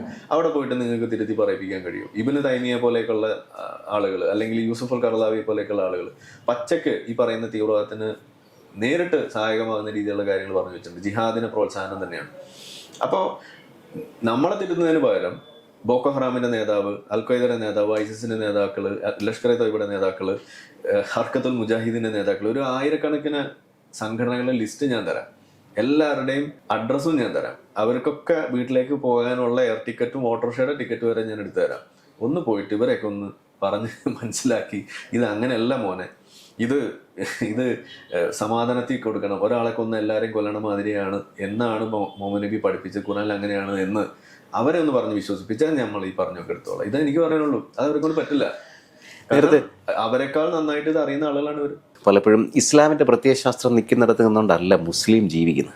മുസ്ലിമിൽ വളരെ സാധാരണമായി ജനാധിപത്യപരമായി എല്ലാവരോടും ഒരുപോലെ ഇടപഴകി, ഒരു പക്ഷേ ഖുറാനെ വേണ്ട രീതിയിൽ പഠിച്ചിട്ടില്ല എന്ന് തന്നെ പറയത്തക്ക രീതിയിൽ താങ്കൾ പറയുന്ന അനുസരിച്ചാണെങ്കിൽ ആ മുസ്ലിങ്ങളെ സംബന്ധിച്ചിടത്തോളം ഈ ഇസ്ലാം ഐഡിയോളജി വലിയൊരു ബുദ്ധിമുട്ടായിട്ട് മാറിക്കൊണ്ടിരിക്കുകയാണ്. അത് മാറിക്കൊണ്ടിരിക്കുകയാണെന്നും അത് അറിയുന്ന ആളുകൾ ഇത് പറയുകയും ചെയ്യുമ്പോൾ അതിനോട് എങ്ങനെയാണ് പൊതുസമൂഹം പ്രതികരിക്കുന്നത്? അതാണ് നമ്മളെ പ്രശ്നം. ഇപ്പോ അന്ധവിശ്വാസം എന്ന് പറയുന്ന ഒരു സാധനം ഞാനിപ്പോ വാക്ക് പറയുമ്പോൾ നിങ്ങളുടെ മനസ്സിലേക്ക് വന്ന അന്ധവിശ്വാസം എന്താണ്? അല്ല, എന്നെ സംബന്ധിച്ച് അതൊക്കെ ഓൾമോസ്റ്റ് ഒക്കെ ഇനി കുറച്ചൊക്കെ കാണും. നമ്മുടെ സമൂഹത്തിൽ നിൽക്കുന്ന അന്ധവിശ്വാസം എന്തെന്നൊന്നും ഞാൻ പറയണം, മതപരമാണോ ഒന്നും ഞാൻ പറയില്ല. അന്ധവിശ്വാസം എന്ന് പറയുമ്പോൾ നിങ്ങളുടെ മനസ്സിലേക്ക് ആദ്യം വന്നത് എന്താണ്? അത് മതപരമായിട്ട് തന്നെ ആയിരിക്കും വന്നത്, അല്ലെങ്കിൽ ദൈവമായിട്ട് ബന്ധപ്പെട്ടൊക്കെ ഹിന്ദു മതത്തിന്റെ വന്നത്. എന്തുകൊണ്ട് ഇസ്ലാമിലെ അന്ധവിശ്വാസം നിങ്ങളുടെ മനസ്സിലേക്ക് വന്നില്ല? അതൊരു ചോദ്യമാണ്. ഒരു പക്ഷേ പഠിച്ചു തുടങ്ങിയത് ഇപ്പോഴായിരിക്കും, അതുകൊണ്ടായിരിക്കാം. അല്ല, എന്റെ മനസ്സിലേക്ക് ഹിന്ദു മതത്തിന്റെ അന്ധവിശ്വാസമേ വന്നുള്ളൂ. അന്ധവിശ്വാസം എന്ന് പറഞ്ഞ് അതിനൊരു ഉദാഹരണം കണ്ടെത്താൻ വേണ്ടി ഞാൻ ആവശ്യപ്പെട്ടപ്പോൾ നിങ്ങളുടെ മനസ്സിൽ ഹിന്ദു മതത്തിൽ അന്ധവിശ്വാസം വന്നത്. എന്റെ മനസ്സിലും അതാ പണ്ടും വന്നിരുന്നത്, ഇപ്പോഴും അതേ വരുന്നുള്ളൂ. അപ്പോൾ ഇസ്ലാമിൽ അന്ധവിശ്വാസം ഇല്ലേ? ഇതാണ് നമ്മുടെ ചോദ്യം. അപ്പൊ നമ്മൾ ഇസ്ലാമിൽ ഒരു അന്ധവിശ്വാസം പുറത്തേക്ക് എടുത്തിട്ടാണ് ചേലാക്രമണം. ഇത് പുറത്തേക്ക് എടുത്തിട്ടാൽ ഇതിനോട് എങ്ങനെയാണ് സമൂഹം പ്രതികരിക്കുന്നത്? മതപരമായി തന്നെയാണ്. അപ്പോൾ ന്യൂസ് ചാനലുകളിലടക്കം ഞാൻ നേരിട്ട് ഇപ്പോൾ മാതൃഭൂമിയിലൊക്കെ നടന്നൊരു ചാനൽ ചർച്ചയിൽ ഞാൻ ചോദിച്ചിട്ടുണ്ട് അവരോട് നേരിട്ട്. അപ്പോൾ അത് ഭരണഘടനാപരമായ ഒരു അവകാശമാണ്, അതിനെ നമ്മൾ ചോദ്യം ചെയ്തെന്നാണ് പറഞ്ഞത്. ഓക്കെ, എന്താ ചേലാക്രമത്തിന് മാത്രമേ, ആ അന്ധവിശ്വാസത്തിന് മാത്രമേ ഉള്ളൂ ഭരണഘടനാപരമായ ഒരു അവകാശം? ഹിന്ദു മതത്തിലെ വിശ്വാസത്തിന്റെ ഭാഗമായിട്ടുള്ള ഒരു അന്ധവിശ്വാസം അതിനെ എന്താ ഭരണഘടന ബാധകമല്ലേ? അപ്പൊ നമ്മുടെ മുന്നിലെ സമൂഹത്തിലുള്ള ഒരു പ്രശ്നം എന്ന് പറഞ്ഞാൽ അന്ധവിശ്വാസത്തെ നിങ്ങൾ എതിർക്കും. അത് ഹിന്ദു മതത്തിലെ എതിർക്കും, ക്രിസ്ത്യാനിറ്റിയിലെ എതിർക്കും, ഇനി വേറെ വല്ല ഉഗാണ്ടയിലെ മതം വേണമെങ്കിലും നിങ്ങൾ എതിർക്കും. പക്ഷെ ഇസ്ലാമിൽ വന്നു കഴിയുമ്പോൾ അത് വേണ്ട. ശബരിമല സ്ത്രീ പ്രവേശനവുമായി ബന്ധപ്പെട്ട് ഇവിടെ മതിൽ കെട്ടി, ഹിജാബിന്റെ പ്രശ്നം വന്നപ്പോഴോ അത് അവരുടെ വസ്ത്ര അവകാശമാണെന്ന് പറയും. വസ്ത്രം എന്ന് പോലും വിളിക്കാൻ പാടില്ല അതിന്, തുണിക്കഷ്ണം അത്രേ നമ്മൾ പറയാം. ഒരു മതചിഹ്നമാണ് അത്, വസ്ത്രമല്ല അത്. ഓക്കെ, അത് അങ്ങനെ പറയേണ്ട സമയത്താണ് ഇവിടെ എക്സ് മുസ്ലിങ്ങളിൽപ്പെട്ട ചില ആളുകൾ പോലും അത് വസ്ത്രമാണ്, വസ്ത്ര സ്വാതന്ത്ര്യമാണെന്നൊക്കെ പറഞ്ഞിട്ട് അതിനെ വെളുപ്പിക്കാൻ വേണ്ടിയിട്ട് ഇസ്ലാമിസ്റ്റുകളെക്കാൾ വലിയ ത്വര കാണിച്ചത്. അതിനോടൊന്നും നമുക്ക് യോജിപ്പില്ല. കാരണം ഇവിടെ നമ്മൾ അന്ന് പറഞ്ഞ് അത് ഫലിപ്പിക്കാൻ കഷ്ടപ്പെട്ടുകൊണ്ടിരിക്കുന്ന സമയത്താണ് മഹ്സാമിനിയുടെ വിഷയം ഉണ്ടായത്. അത് വന്നതോടുകൂടിയാണ് ഒരു പ്രതിരോധത്തിലായത്. അതില്ലായിരുന്നെങ്കിൽ നമ്മൾ വെള്ളം കുടിച്ചാണ്, കാരണം പറഞ്ഞു മനസ്സിലാക്കാൻ പറ്റില്ലായിരുന്നു. അപ്പം അങ്ങനെ നോക്കുമ്പോൾ മഹ്സാമിനിയുടെ വിഷയം ഒരു അനുഗ്രഹമായിട്ട് മാറി എനിക്കൊക്കെ പേഴ്സണലി. കാരണം അത് കാണിച്ച് അവർക്ക് ബോധ്യപ്പെടുത്താൻ കഴിഞ്ഞു. ഇതാണ് ഇതിന്റെ പ്രശ്നം. ഹിജാബ് ഇറാനിൽ മാത്രമല്ല പ്രശ്നം, അത് ഇന്ത്യയിലും പ്രശ്നമാണ്. അതിനെ നോർമലൈസ് ചെയ്യുന്ന ചെറിയ ആക്ഷൻ പോലും പാടില്ല എന്ന് നമ്മൾ പറയും. ചേലാക്രമം അത് ഒരു പ്രശ്നമാണ്. അത് ചെറിയ കുട്ടികളെയൊക്കെ കയ്യും കാലൊക്കെ ജനിക്കുമ്പോൾ തന്നെ മുറിച്ച് കളയുമ്പോൾ ട്രോമയില്ല. അവർ വലുതാകുമ്പോൾ അവർ പറയും ഇതില്ലെങ്കിലും ഞാൻ ജീവിക്കുന്നുണ്ടല്ലോ, എനിക്ക് എന്താ കുഴപ്പം എന്ന് ചോദിക്കും. കാരണം ഈ ചെറുവിരലുകൊണ്ട് അവർക്ക് ഉപയോഗം എന്താന്ന് അവർക്ക് അറിയില്ല. ജനിച്ചപ്പോഴേ ഇല്ല. ഇലാമാപ്പഴം കഴിച്ച് ജീവിക്കുന്ന ആളുകളാണ് അവര്. ഓക്കെ, അവരോട് നിങ്ങൾ വലുതാകുമ്പോൾ 50-ആം വയസ്സിൽ പറയാണ് നിങ്ങളുടെ കണ്ണേ ഇങ്ങനെ ഒരു സാധനം ഉണ്ട്, കാഴ്ച എന്ന് പറഞ്ഞൊരു സംഭവം ഉണ്ട് എന്ന് നമ്മൾ പറയുമ്പോൾ അവരെ അതിന്റെ ആവശ്യം എന്താ, ഞങ്ങൾക്കെല്ലാം ഓക്കെ ആണല്ലോ, കാഴ്ചയില്ലെങ്കിലും ഞങ്ങൾക്ക് കുഴപ്പമില്ല, കാഴ്ചയാണ് പ്രശ്നം എന്ന് പറയും അവര്. ഇതല്ലേ ഗുരു സിനിമയിലെ കണ്ട എന്ന് പറഞ്ഞ മാതിരിയാണ് ഇവിടെ ഈ സാധനങ്ങൾ നടന്നുകൊണ്ടിരിക്കുന്നത്. ഇത് ഡോക്ടർമാർ പോലും ഇതിനെ അനുകൂലിക്കുന്നു. അവിടെയാണ് ഇതിന്റെ പ്രശ്നം. അപ്പൊ ഞാൻ പറഞ്ഞു വന്നത് ഇങ്ങനെ ഒരു സാഹചര്യമുണ്ട്. അപ്പോൾ ഈ ഒരു അവസരത്തിൽ നമ്മൾ ഇതിനെ എതിർക്കാൻ വേണ്ടി മുന്നോട്ട് വരുമ്പോൾ പൊതുസമൂഹം ഇതിനെ പൊതിഞ്ഞു പിടിക്കുകയാണ്. അതിൽ രാഷ്ട്രീയക്കാർ മുന്നിൽ നിൽക്കുകയാണ്. ഇപ്പോൾ ജമാഅത്ത് ഇസ്ലാമി ഇപ്പോൾ ലാസ്റ്റ് കണ്ടതാണ് നിലമ്പൂർ ഇലക്ഷനുമായി ബന്ധപ്പെട്ട്. ജമാഅത്ത് ഇസ്ലാമി പഴയ പോലെ അല്ല എന്നാണ് പറയുന്നത്. PDP ഇപ്പോൾ വെള്ളരിപ്രാവായി എന്നാണ് പറയുന്നത്. ഇങ്ങനെ പറയുമ്പോൾ ഒരു മുസ്ലിമിന് നവോത്ഥാനത്തിന്റെ വെളിച്ചം കിട്ടാൻ ഉള്ള അവസരം നിഷേധിക്കുക ചെയ്യുന്നത്. തീവ്രവാദത്തിൽ നിന്നും വിട്ടു നിൽക്കേണ്ട ഒരു ബാധ്യത അതൊരു മുസ്ലിമിനുണ്ട്. കാരണം ആ ആശയം അതുപോലെയുള്ളൊരു ആശയമാണ്. അപ്പൊ അതില് അങ്ങനെ നമ്മൾ പറഞ്ഞു കൊടുക്കേണ്ട ഒരു അവസരത്തിൽ അവരെ കൂട്ടുപിടിച്ചിട്ട് വോട്ടിന് നിൽക്കുമ്പോൾ ഇതിനെ ലെജിറ്റിമൈസ് ചെയ്യുക, നോർമലൈസ് ചെയ്യുക എന്ന് പറഞ്ഞാൽ പോലെ ഇതിനെ ലെജിറ്റിമൈസ് ചെയ്യാണ് ചെയ്യുന്നത്. അവരുടെ മുൻ ചെയ്തികളൊക്കെ അങ്ങ് മായ്ച്ചു കളയുന്നതിന് അവസരം. ഇനി മുൻ ചെയ്തി എന്ന് പറയാനും പറ്റില്ല. PDPയുടെ നേതാക്കൾ ഇപ്പോഴും നമ്മളെ മദനി ഇപ്പോഴും കേസിലാണ്, ബാംഗ്ലൂർ സ്ഫോടന കേസിൽ. മദനി ഒരുപാട് പീഡനം അനുഭവിച്ച ആളാണെന്നാണ്. പീഡനം അനുഭവിച്ചാൽ എന്താ? അല്ല, അത് കമ്മ്യൂണിസ്റ്റ് പാർട്ടി നേതാക്കന്മാർ പറഞ്ഞാണ്, CPM നേതാക്കന്മാർ അവരങ്ങനെ പറയാം. അവർ പീഡിതരോടൊപ്പമാണല്ലോ അവർ നിൽക്കുക. ഓക്കെ, അതുകൊണ്ടാണല്ലോ ഇപ്പൊ വേടൻ കാണിച്ച ആ തോന്നിയാസത്തിന് അവർ കൂടെ. അല്ല, ഇതിന്റെ കൂട്ടത്തിൽ ചേർത്ത് പറയേണ്ടുന്ന ഒന്നെന്ന് എനിക്ക് തോന്നുന്നു. ഇപ്പൊ നിലമ്പൂരിൽ മത്സരിക്കുന്നത് M. സ്വരാജ് CPM സംസ്ഥാന കമ്മിറ്റി അംഗമാണ്, CPM യുവ സൈദ്ധാന്തികൻ ആണെന്നുള്ളതാണ് അദ്ദേഹത്തിന്റെ ഒരു പ്രതിച്ഛായ. അദ്ദേഹം ഈ പറഞ്ഞ ഇസ്രായേൽ പലസ്തീൻ വിഷയം വന്ന സമയത്ത് അദ്ദേഹം പറഞ്ഞത് അവരെന്ത് ചെയ്താലും അവർ നിരപരാധികളാണ് എന്ന് ജയമോഹന്റെ നോവലിന്റെ ഒരു കഥാപാത്രത്തെ എടുത്തു വെച്ച് പറഞ്ഞു. പഹൽഗാം ആക്രമണത്തിന് ശേഷം ഇന്ത്യ തിരിച്ചടി തുടങ്ങുന്ന സമയത്ത് പലരും തിരിച്ചടിച്ചത് നന്നായിരുന്നു, തിരിശക്തമായി അടിക്കണമെന്നൊക്കെ പറയുമ്പോൾ യുദ്ധക്കൊതിയെ പറ്റിയാണ് പറയുന്നത്. ആരുടെ യുദ്ധക്കൊതി എന്നുള്ളത് അദ്ദേഹം വ്യക്തമാക്കുന്നില്ല. അപ്പം എന്താണ്, ആരെയാണ് സ്വരാജ് കൂടെ നിർത്തുന്നത്, എന്തിനാണ് സ്വരാജ് കൂടെ നിർത്തുന്നത് എന്നത് സംബന്ധിച്ച ഒന്ന് എക്സ്പോസ് ചെയ്താൽ അതെങ്ങനെയാണ് താങ്കൾ അതിനെ കാണുക? വസ്തുതകൾ ഇവർക്ക് അലർജിയാണ്. ഒന്നാമത്തെ കാര്യം അത് തന്നെയാണ്. വസ്തുതകൾ അന്വേഷിക്കാനോ അത് തുറന്നു പറയാനോ അവർക്ക് സാധിക്കുന്നില്ല. അത് പറഞ്ഞു കഴിയുമ്പോൾ ചില ആളുകൾക്ക് ബുദ്ധിമുട്ടുണ്ടാകും എന്നുള്ള തോന്നലിനോ അതല്ലെങ്കിൽ അത് അവർ കൊണ്ടു നടക്കുന്ന ഒരു മാനവിക ബോധം എന്ന് പറയുന്ന ഒരു സാധനമുണ്ട്. ഒരു ചെറിയൊരു ഉദാഹരണം അതാണ് ഞാൻ തുടക്കത്തിൽ പറഞ്ഞു. ഈ ഇടതുപക്ഷം എന്ന് പറയുന്ന സാധനം അവര് സത്യത്തിൽ ഇന്ന് വിറ്റുകൊണ്ടിരിക്കുന്നത് ഒരു ഫേക്ക് ആയിട്ടുള്ള ഒരു മാനവികത ബോധമാണ്. അതാണ് ഇന്ന് അവരെ മുന്നോട്ട് നയിച്ചുകൊണ്ടിരിക്കുന്നത്. അങ്ങനെയാണ്. അപ്പൊ ആ ഫേക്ക് മാനവിക ബോധം എന്ന് പറഞ്ഞാൽ എന്താണ്? ഞങ്ങൾ ഇരകളോടൊപ്പമാണ്, ഞങ്ങൾ വേട്ടക്കാർക്കെതിരാണ്. ഇതാണ് അവരുടെ ഒരു എന്താ പറയുക, ഒരു പ്രൈമറി സ്ട്രക്ചർ എന്ന് പറയുന്നത്. ഇതിന്റെ മുകളിലാണ് ബാക്കിയൊക്കെ കെട്ടി പടുത്തു വെച്ചിരിക്കുന്നത്. അപ്പൊ അതിൽ നമ്മൾ ഏത് വിഷയം എടുത്തു കഴിഞ്ഞാലും അവർ അതിനകത്തൊരു ഇരയെ കണ്ടെത്തും, ഒരു വേട്ടക്കാരനെ കണ്ടെത്തും, എന്നിട്ട് ബാക്കി കാര്യങ്ങൾ പറയാം. ഇതാണ് സംഭവിക്കുന്നത്. അങ്ങനെ നിൽക്കുന്ന സമയത്താണ് ഒക്ടോബർ 7 സംഭവിച്ചത്. ഒക്ടോബർ 7 സംഭവിച്ചപ്പോൾ ഇവർ സൈലന്റ് ആയി. കാരണം എന്താണ്? അന്ന് ഇവർ ഇരകൾ എന്ന് വിളിച്ചുകൊണ്ട് നടന്നിരുന്ന ആളുകളാണെന്ന് വേട്ടക്കാരായത്. ഇവര് വേട്ടക്കാർ എന്ന് വിളിച്ചുകൊണ്ട് നടന്നിരുന്ന ആളുകളാണെന്ന് ഇരകളായത്. അപ്പൊ ഇവർക്ക് എന്താ ചെയ്യാൻ പറ്റുക? ഇവർക്ക് ആ സാധനം പച്ചയ്ക്ക് പറയാൻ കഴിയില്ല. പറഞ്ഞാൽ എന്താ അങ്ങനെ വരാൻ വഴിയില്ല എന്ന് പറയും. വോട്ട് പോകും. അതെ, വോട്ട് പോണതിനേക്കാൾ ഉപരി വോട്ട് പോകുന്നത് ഇതിന്റെ സെക്കൻഡറി എഫക്റ്റ് ആണ്. ഇത് ഇവരുടെ എക്സിസ്റ്റൻഷ്യൽ ക്രൈസിസ് ആണ് ഈ സംഗതി. അതാ ഞാൻ പറയുന്നത്. ഇത് ഇവർ തിരിച്ചു പറഞ്ഞാൽ ഇടതല്ല, ഇവർ റൈറ്റ് ആവും. ഇതാണ് അവരുടെ പ്രശ്നം. ഓക്കെ, അവരുടെ ഡെഫിനിഷൻ പ്രകാരം അവർ ഇടതല്ലാതെയാവും. കാരണം അവര് വേട്ടക്കാരൻ ഇപ്പൊ ഇരയായി, ഇരയോടൊപ്പം നിൽക്കേണ്ടി വരും. അപ്പൊ അവരുടെ മുന്നിലുള്ള ഓപ്ഷൻ എന്താ? മിണ്ടാണ്ടിരിക്കുക. അതാണ് അന്ന് അവർ ചെയ്തത്. എന്നിട്ട് പിന്നെ മിണ്ടാതിരിക്കുമ്പോൾ അതിനകത്ത് വിമർശനം വന്നു. അപ്പൊ അവര് ഇതിനെ ന്യായീകരിച്ചു. എങ്ങനെയാണ് ന്യായീകരിച്ചത്? ഇവര് പീഡിത സമൂഹമാണ് പണ്ടേ, അതുകൊണ്ട് എന്ത് തണ്ടിത്തരം ചെയ്താലും അതിനോട് നമ്മൾ യോജിക്കണം, അവർക്ക് എന്തും ചെയ്യാം എന്നുള്ള ഒരു സാധനമാണ് അവർ പറഞ്ഞു വെച്ചത്. ഇതാണ് ഇവരുടെ പ്രശ്നം.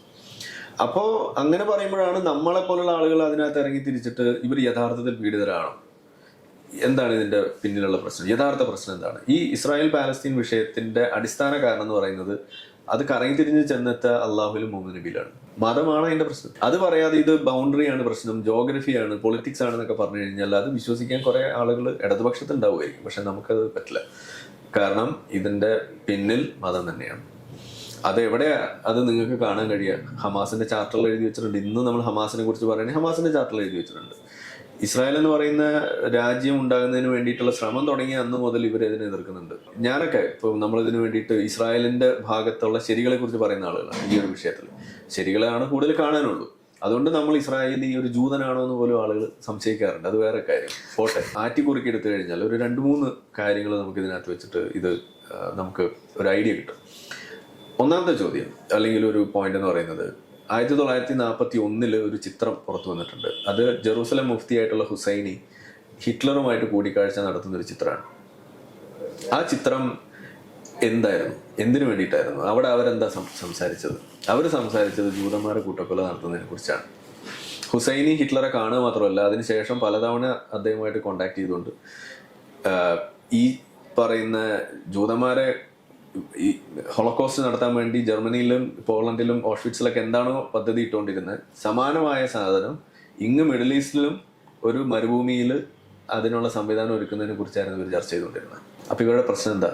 അവസാനത്തെ ജൂതനെയും കൊന്നു തീർക്കാതെ ലോകാവസാനം ഉണ്ടാകില്ല എന്ന് നബി വചനത്തിൽ വിശ്വസിച്ച് നടന്നിരുന്ന ആളുകളാണ് ഇവർ. അവരുടെ മുന്നിൽ ഒരു ജൂതരാഷ്ട്രം ഉണ്ടാവുക എന്ന് പറഞ്ഞ പ്രശ്നം. അപ്പൊ ജൂതരാഷ്ട്രം ഉണ്ടാവുകയല്ല, ജൂതരാഷ്ട്രം പണ്ടേ ഉണ്ടായത്. ദ ലോങ്സ്റ്റ് റണ്ണിങ് ഒരു എന്താ പറയുക, ഒരു നേഷൻ സ്റ്റേറ്റ് എന്ന് പറയുന്ന ഒരു മോസ്റ്റ് ഏൻഷ്യൻ നേഷൻ സ്റ്റേറ്റ് എന്ന് പറഞ്ഞു കഴിഞ്ഞാൽ അത് ജൂതരാഷ്ട്രമേ ഉള്ളൂ. അത് ഇസ്രായേലാണ്.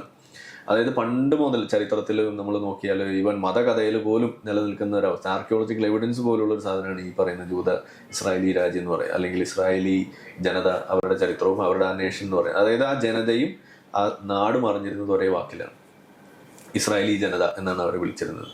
അപ്പൊ ആ ഒരു അങ്ങനെ ഒരു ഹിസ്റ്ററി ഉള്ള ഒരു സ്ഥലം വേറെ ഇല്ല.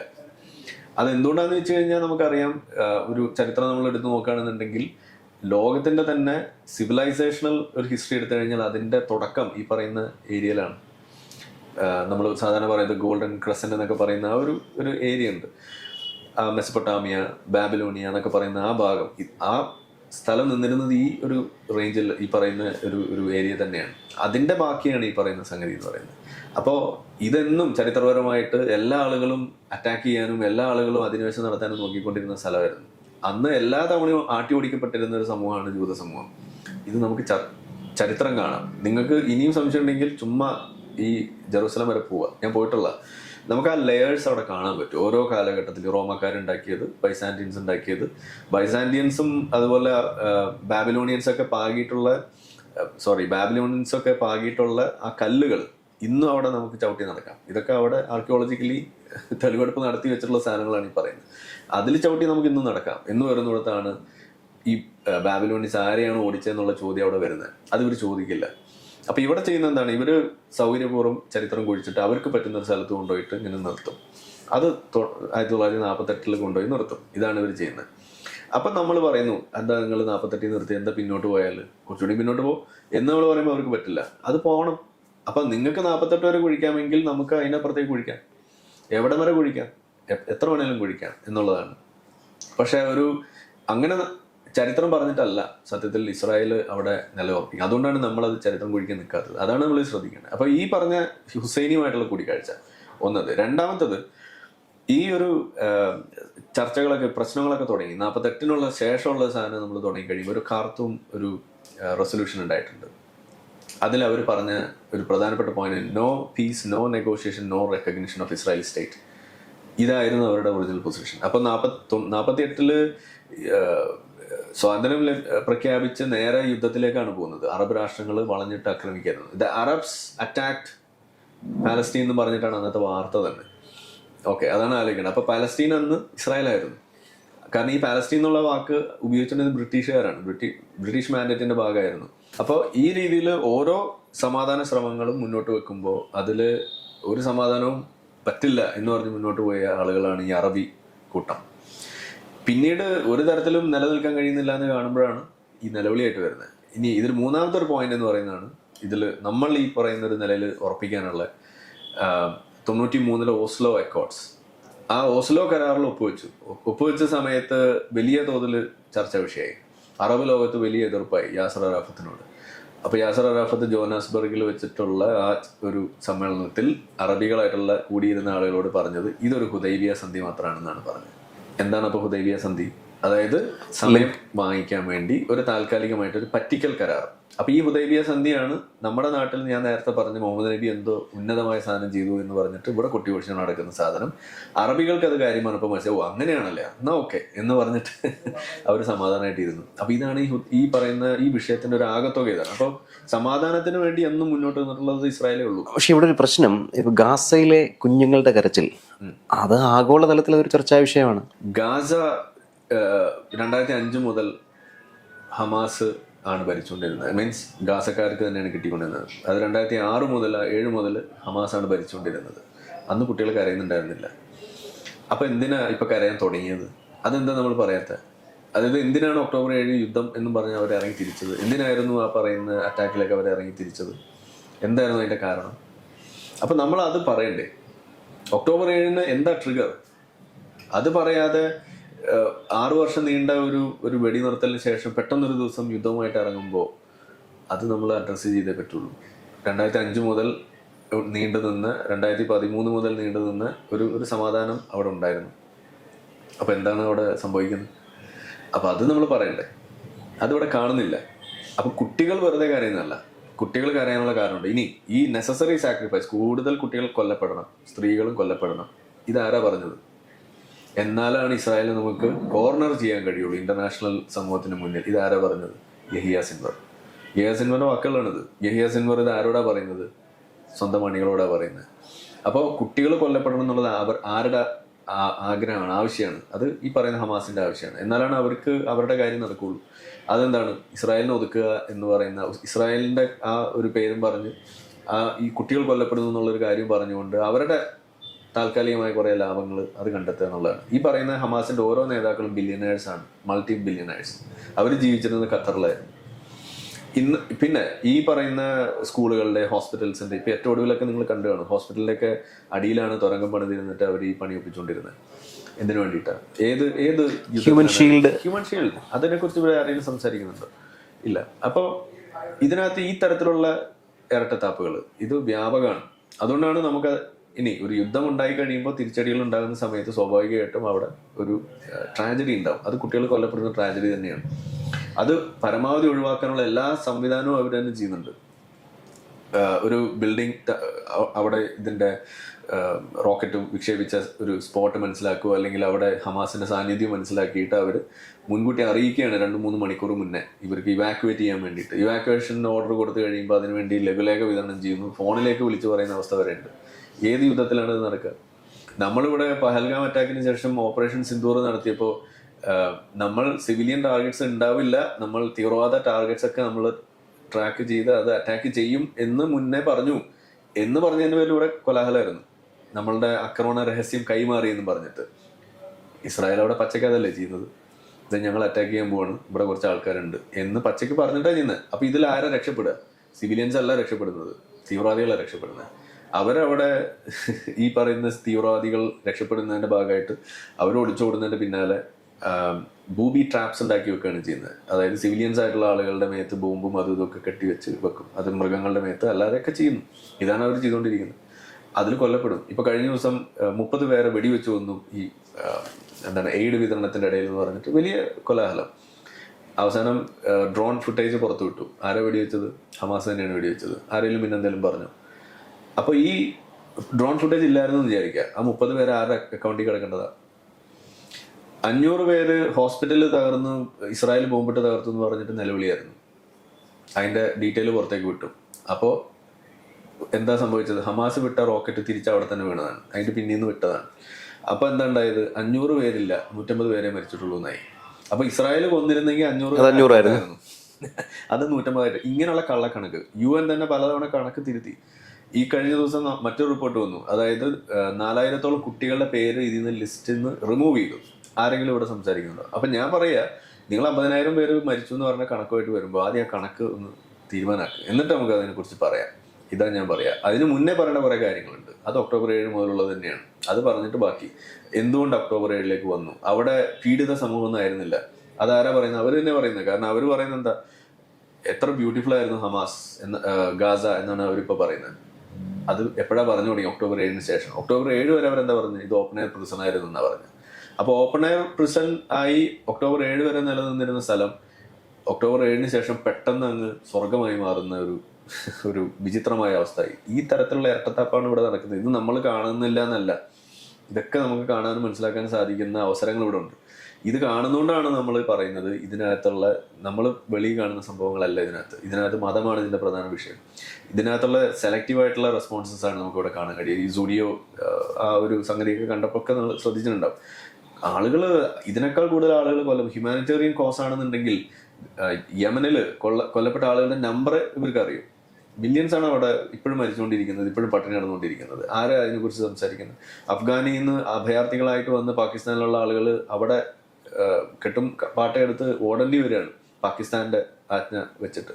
അസർബൈജാനിൽ അവിടെ അർമേനിയൻ ക്രിസ്ത്യാനികൾക്ക് എതിരെ നടത്തുന്ന വംശീയ ഉന്മൂലനം ആരെങ്കിലും ചർച്ചയാക്കിയിട്ടുണ്ടോ? സുഡാനിൽ നടന്നുകൊണ്ടിരിക്കുന്നത് ആരെങ്കിലും കേൾക്കുന്നുണ്ടോ? നൈജീരിയയിൽ ക്രിസ്ത്യാനികൾ ഓടിച്ചിട്ട് കൊന്നുകൊണ്ടിരിക്കുകയാണ് ബോക്കോ ഹറാം, ആരെങ്കിലും പറയുന്നുണ്ടോ? അഫ്ഗാനിസ്ഥാനിലെ അവിടെ തന്നെയുള്ള ആളുകളെ ഇതേപോലെ ചെയ്തുകൊണ്ടിരിക്കുന്നത് ആരെങ്കിലും പറയുന്നുണ്ടോ? അപ്പൊ ഹ്യൂമാനിറ്റേറിയൻ കോസ് ആണെന്നുണ്ടെങ്കിൽ ഇതൊക്കെ സംസാര വിഷയമാക്കണം. ചൈനയിൽ ഏറ്റവും കൂടുതൽ ആളുകൾ കോൺസെൻട്രേഷൻ ക്യാമ്പിൽ പോലെയാണ് അവിടുത്തെ ഉയ്ഗൂർ മുസ്ലിംസിനെ ഇട്ട് പീഡിപ്പിച്ചുകൊണ്ടിരിക്കുന്നത്. എവിടെയെങ്കിലും ആരെങ്കിലും നിലവിളിക്കുന്നത് കേട്ടിട്ടുണ്ടോ? ഇല്ല. അപ്പൊ ഇതിനകത്ത് ഒരു നിലവിളി വരുന്നുണ്ട്. എന്താ കാരണം? അത് ഈ ജൂതനോടുള്ള വിരോധമാണ്. അത് ജ്യൂസ് കുടിക്കരുത് എന്ന് നമ്മൾ ജ്യൂസ് ഉസ്താദ് പറഞ്ഞ മുതൽ പല ആളുകളും പറഞ്ഞിട്ടുള്ള സാധനം നിങ്ങൾ ചുമ്മാ നോക്കിയാൽ മതി. മുഹമ്മദ് നബി പോലും പറഞ്ഞത് തന്നെയാണ്. അതായത് അവസാനത്തെ ജൂതനെ കൊന്നു തീരാതെ ലോകം അവസാനിക്കില്ല എന്നതും നബി വചനമാണ്, സഹീഹായ നബി വചനമാണ്. ഇതൊക്കെ ഏതെങ്കിലും മൗലവിമാര് തിരുത്തുകയാണെന്നുണ്ടെങ്കിൽ എന്നെയല്ല തിരുത്തേണ്ടത്. ഇത് ഹമാസിന്റെ ചാർട്ടറിൽ ആദ്യത്തെ അവരുടെ അതിന്റെ ബിഗിനിങ് സെന്റൻസിൽ തന്നെ എഴുതി വെച്ചിട്ടുള്ള സാധനമാണത്. ഹമാസിന്റെ ചാർട്ടറിൽ തുടക്കത്തിൽ തന്നെ എഴുതി വെച്ചിരിക്കുന്ന സാധനമാണ്. Islam will obliterate Israel just like it obliterate others before it. ഇതാണ് അതിനകത്ത് എഴുതി വെച്ചിരിക്കുന്നത്. മുമ്പുണ്ടായിരുന്ന ആളുകൾ എങ്ങനെയാണോ ഇസ്ലാം നശിപ്പിച്ചത് എന്ന് പറഞ്ഞ മാതിരി ഇസ്രായേലിനെ ഇസ്ലാം നശിപ്പിക്കും. ഇതാണ് ഹമാസിന്റെ ചാർട്ടറിലുള്ളത്. അതിന്റെ കാരണം നബി വചനം. അതേതാണ്? അന്ത്യദിനം സംഭവിക്കില്ല അവസാനത്തെ ജൂതനെ കൊന്നതല്ലാതെ. അന്ന് ഒരു യുദ്ധം ഉണ്ടാകും. ആ യുദ്ധം ഉണ്ടാകുന്ന സമയത്ത് ജൂതൻ കല്ലിന്റെയും മരത്തിന്റെയും ഒക്കെ പിന്നിൽ ഒളിക്കും. അപ്പോൾ ആ കല്ല് വിളിച്ചു പറയും, ഓ മുസ്ലിമെ, എൻ്റെ പിന്നിലൊരു ജൂതൻ ഒളിച്ചിരിക്കുന്നുണ്ട്, അവനെ കൊല്ലൂ എന്ന് പറയുമ്പോൾ നിനക്ക് അവനെ വന്ന് കൊല്ലാം. പക്ഷേ ഒരു മരമുണ്ട്, അത് ജൂതന്റെ മരമാണ്, അതിന്റെ പേര് ഗർക്കത്ത് എന്നാണ് അതിന്റെ പേര്. ആ മരം ജൂതന് സപ്പോർട്ട് ചെയ്യും. അത് എന്നും പറഞ്ഞിട്ടാണ് അവിടെ എഴുതി വെച്ചിരിക്കുന്നത്.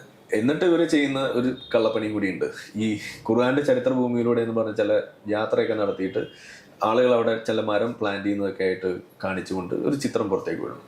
എന്നിട്ട് പറയും, ഇത് കണ്ടില്ലേ, ഇസ്രായേലി പ്രൈം മിനിസ്റ്റർ അതെ ഗർക്കത്ത് മരമാണ് നട്ടുപിടിപ്പിക്കുന്നത്, ഇത് ഖുർആനിൽ എഴുതി വെച്ച ഹദീസിൽ എഴുതി വെച്ച സാധനമാണ്, ഇപ്പൊ കണ്ടില്ലേ എന്ന് ചോദിക്കും. അപ്പൊ ഞാനൊക്കെ ഇത് കണ്ട് വിശ്വസിച്ചു. അപ്പോൾ ഞാൻ അവിടെ ചെന്ന സമയത്ത് ഈ ഗർക്കത്ത് മരം ഞാൻ കുറെ തിരഞ്ഞു. അങ്ങനെ ഒരു സാധനം കാണില്ല. ഇത് തന്നെ കാണുന്ന മരുഭൂമിയിലുള്ള ഒരു ബുഷാണ്, അത് മരമല്ല. അത് ഒന്നാമത്തെ കാര്യം. ഇത് കാണിച്ചിട്ടാണ് ഈ പറയുന്നത്. എന്നാൽ ഇവർ നടുന്നത് എന്താണ്? ഈ ഇസ്രായേലി പ്രൈം മിനിസ്റ്റേഴ്സ് നടുന്നുണ്ട്. അതെന്താണ്? അത് ഒലിവ് മരമാണ്. അത് ജൂതന്മാരെ സംബന്ധിച്ചിടത്തോളം ഒലിവ് എന്ന് പറഞ്ഞാൽ അവരുടെ ഒരു പ്രധാനപ്പെട്ട ഒരു വൃക്ഷമാണത്. അത് വൃക്ഷമാണ്. മറ്റേതൊരു കുറ്റിച്ചെടി, കാട്ടിൽ വളരുന്ന ഒരു കുറ്റിച്ചെടി. ഇനി അങ്ങനെ പറയുകയാണെങ്കിൽ തന്നെ ഉണ്ടെങ്കിൽ ഇസ്രായേൽ എന്ന് പറയുന്ന ഒരു നീണ്ടു കിടക്കുന്ന ഒരു സ്ഥലമാണ്. അതിന്റെ മരു പ്രദേശത്ത് മാത്രമേ ഈ സാധനം ഉള്ളൂ. ഈ ഗർക്കത്ത് എന്ന് പറയുന്ന സാധനം അത് സദേൺ റീജിയനിലാണ്. നോർത്തിലേക്ക് പോയാൽ ഓൾമോസ്റ്റ് നമ്മളുടെ കേരളം പോലെയൊക്കെ തന്നെ, ഈവൻ അൾട്രാ അങ്ങ് മുകളിലേക്ക് നോർത്തിലേക്ക് പോയി കഴിഞ്ഞാൽ മഞ്ഞ് വരെ പെയ്യും. അവിടെയൊന്നും ഈ സാധനം പോലും ഇല്ല. അപ്പോൾ നബിവചനം പൊളിയുന്നത് അങ്ങനെയും കൂടിയാണ്. അപ്പൊ ജൂതനും മുസ്ലിമും തമ്മിലുള്ള യുദ്ധം ഉണ്ടാകുമ്പോൾ അള്ളാഹു സ്പെസിഫിക് ആയിട്ട് പറയണമായിരുന്നു അത് സദേൺ റീജിയനിൽ ആണ് എന്നുള്ളത്. നോർത്തേൺ റീജിയനിൽ പോയ ഗർക്കത്ത് മരം ഇല്ല എന്നും കൂടി അവിടെ പറയണമായിരുന്നു. ചോദ്യങ്ങൾ ഒട്ടേറെ ബാക്കിയാണ്. മറ്റൊരവസരത്തിൽ അതാകാം എന്ന് വിചാരിക്കുന്നു. എന്തായാലും തിരക്കിനിടയിലും ഒരല്പസമയം, ഇത്തിരി നീണ്ട സമയം സി മലയാളം കുറവാണ്. നമ്മുടെ ലൈവ് ഒക്കെ മിനിമം 3 മണിക്കൂറാണ്. അല്ല, ഇതിപ്പോ ഇങ്ങനൊരു സാഹചര്യം ആയതുകൊണ്ടാണ്. താങ്കൾക്ക് മറ്റൊരു പരിപാടിയിൽ പങ്കെടുക്കണം എന്നുള്ളത് കൊണ്ടാണ്. അല്ലെങ്കിൽ ഞാനിരിക്കാൻ 1 മണിക്കൂർ 2 മണിക്കൂറോട് ഇരിക്കാൻ ഞാൻ തയ്യാറുമാണ്. എന്തായാലും വളരെ സന്തോഷം, നന്ദി.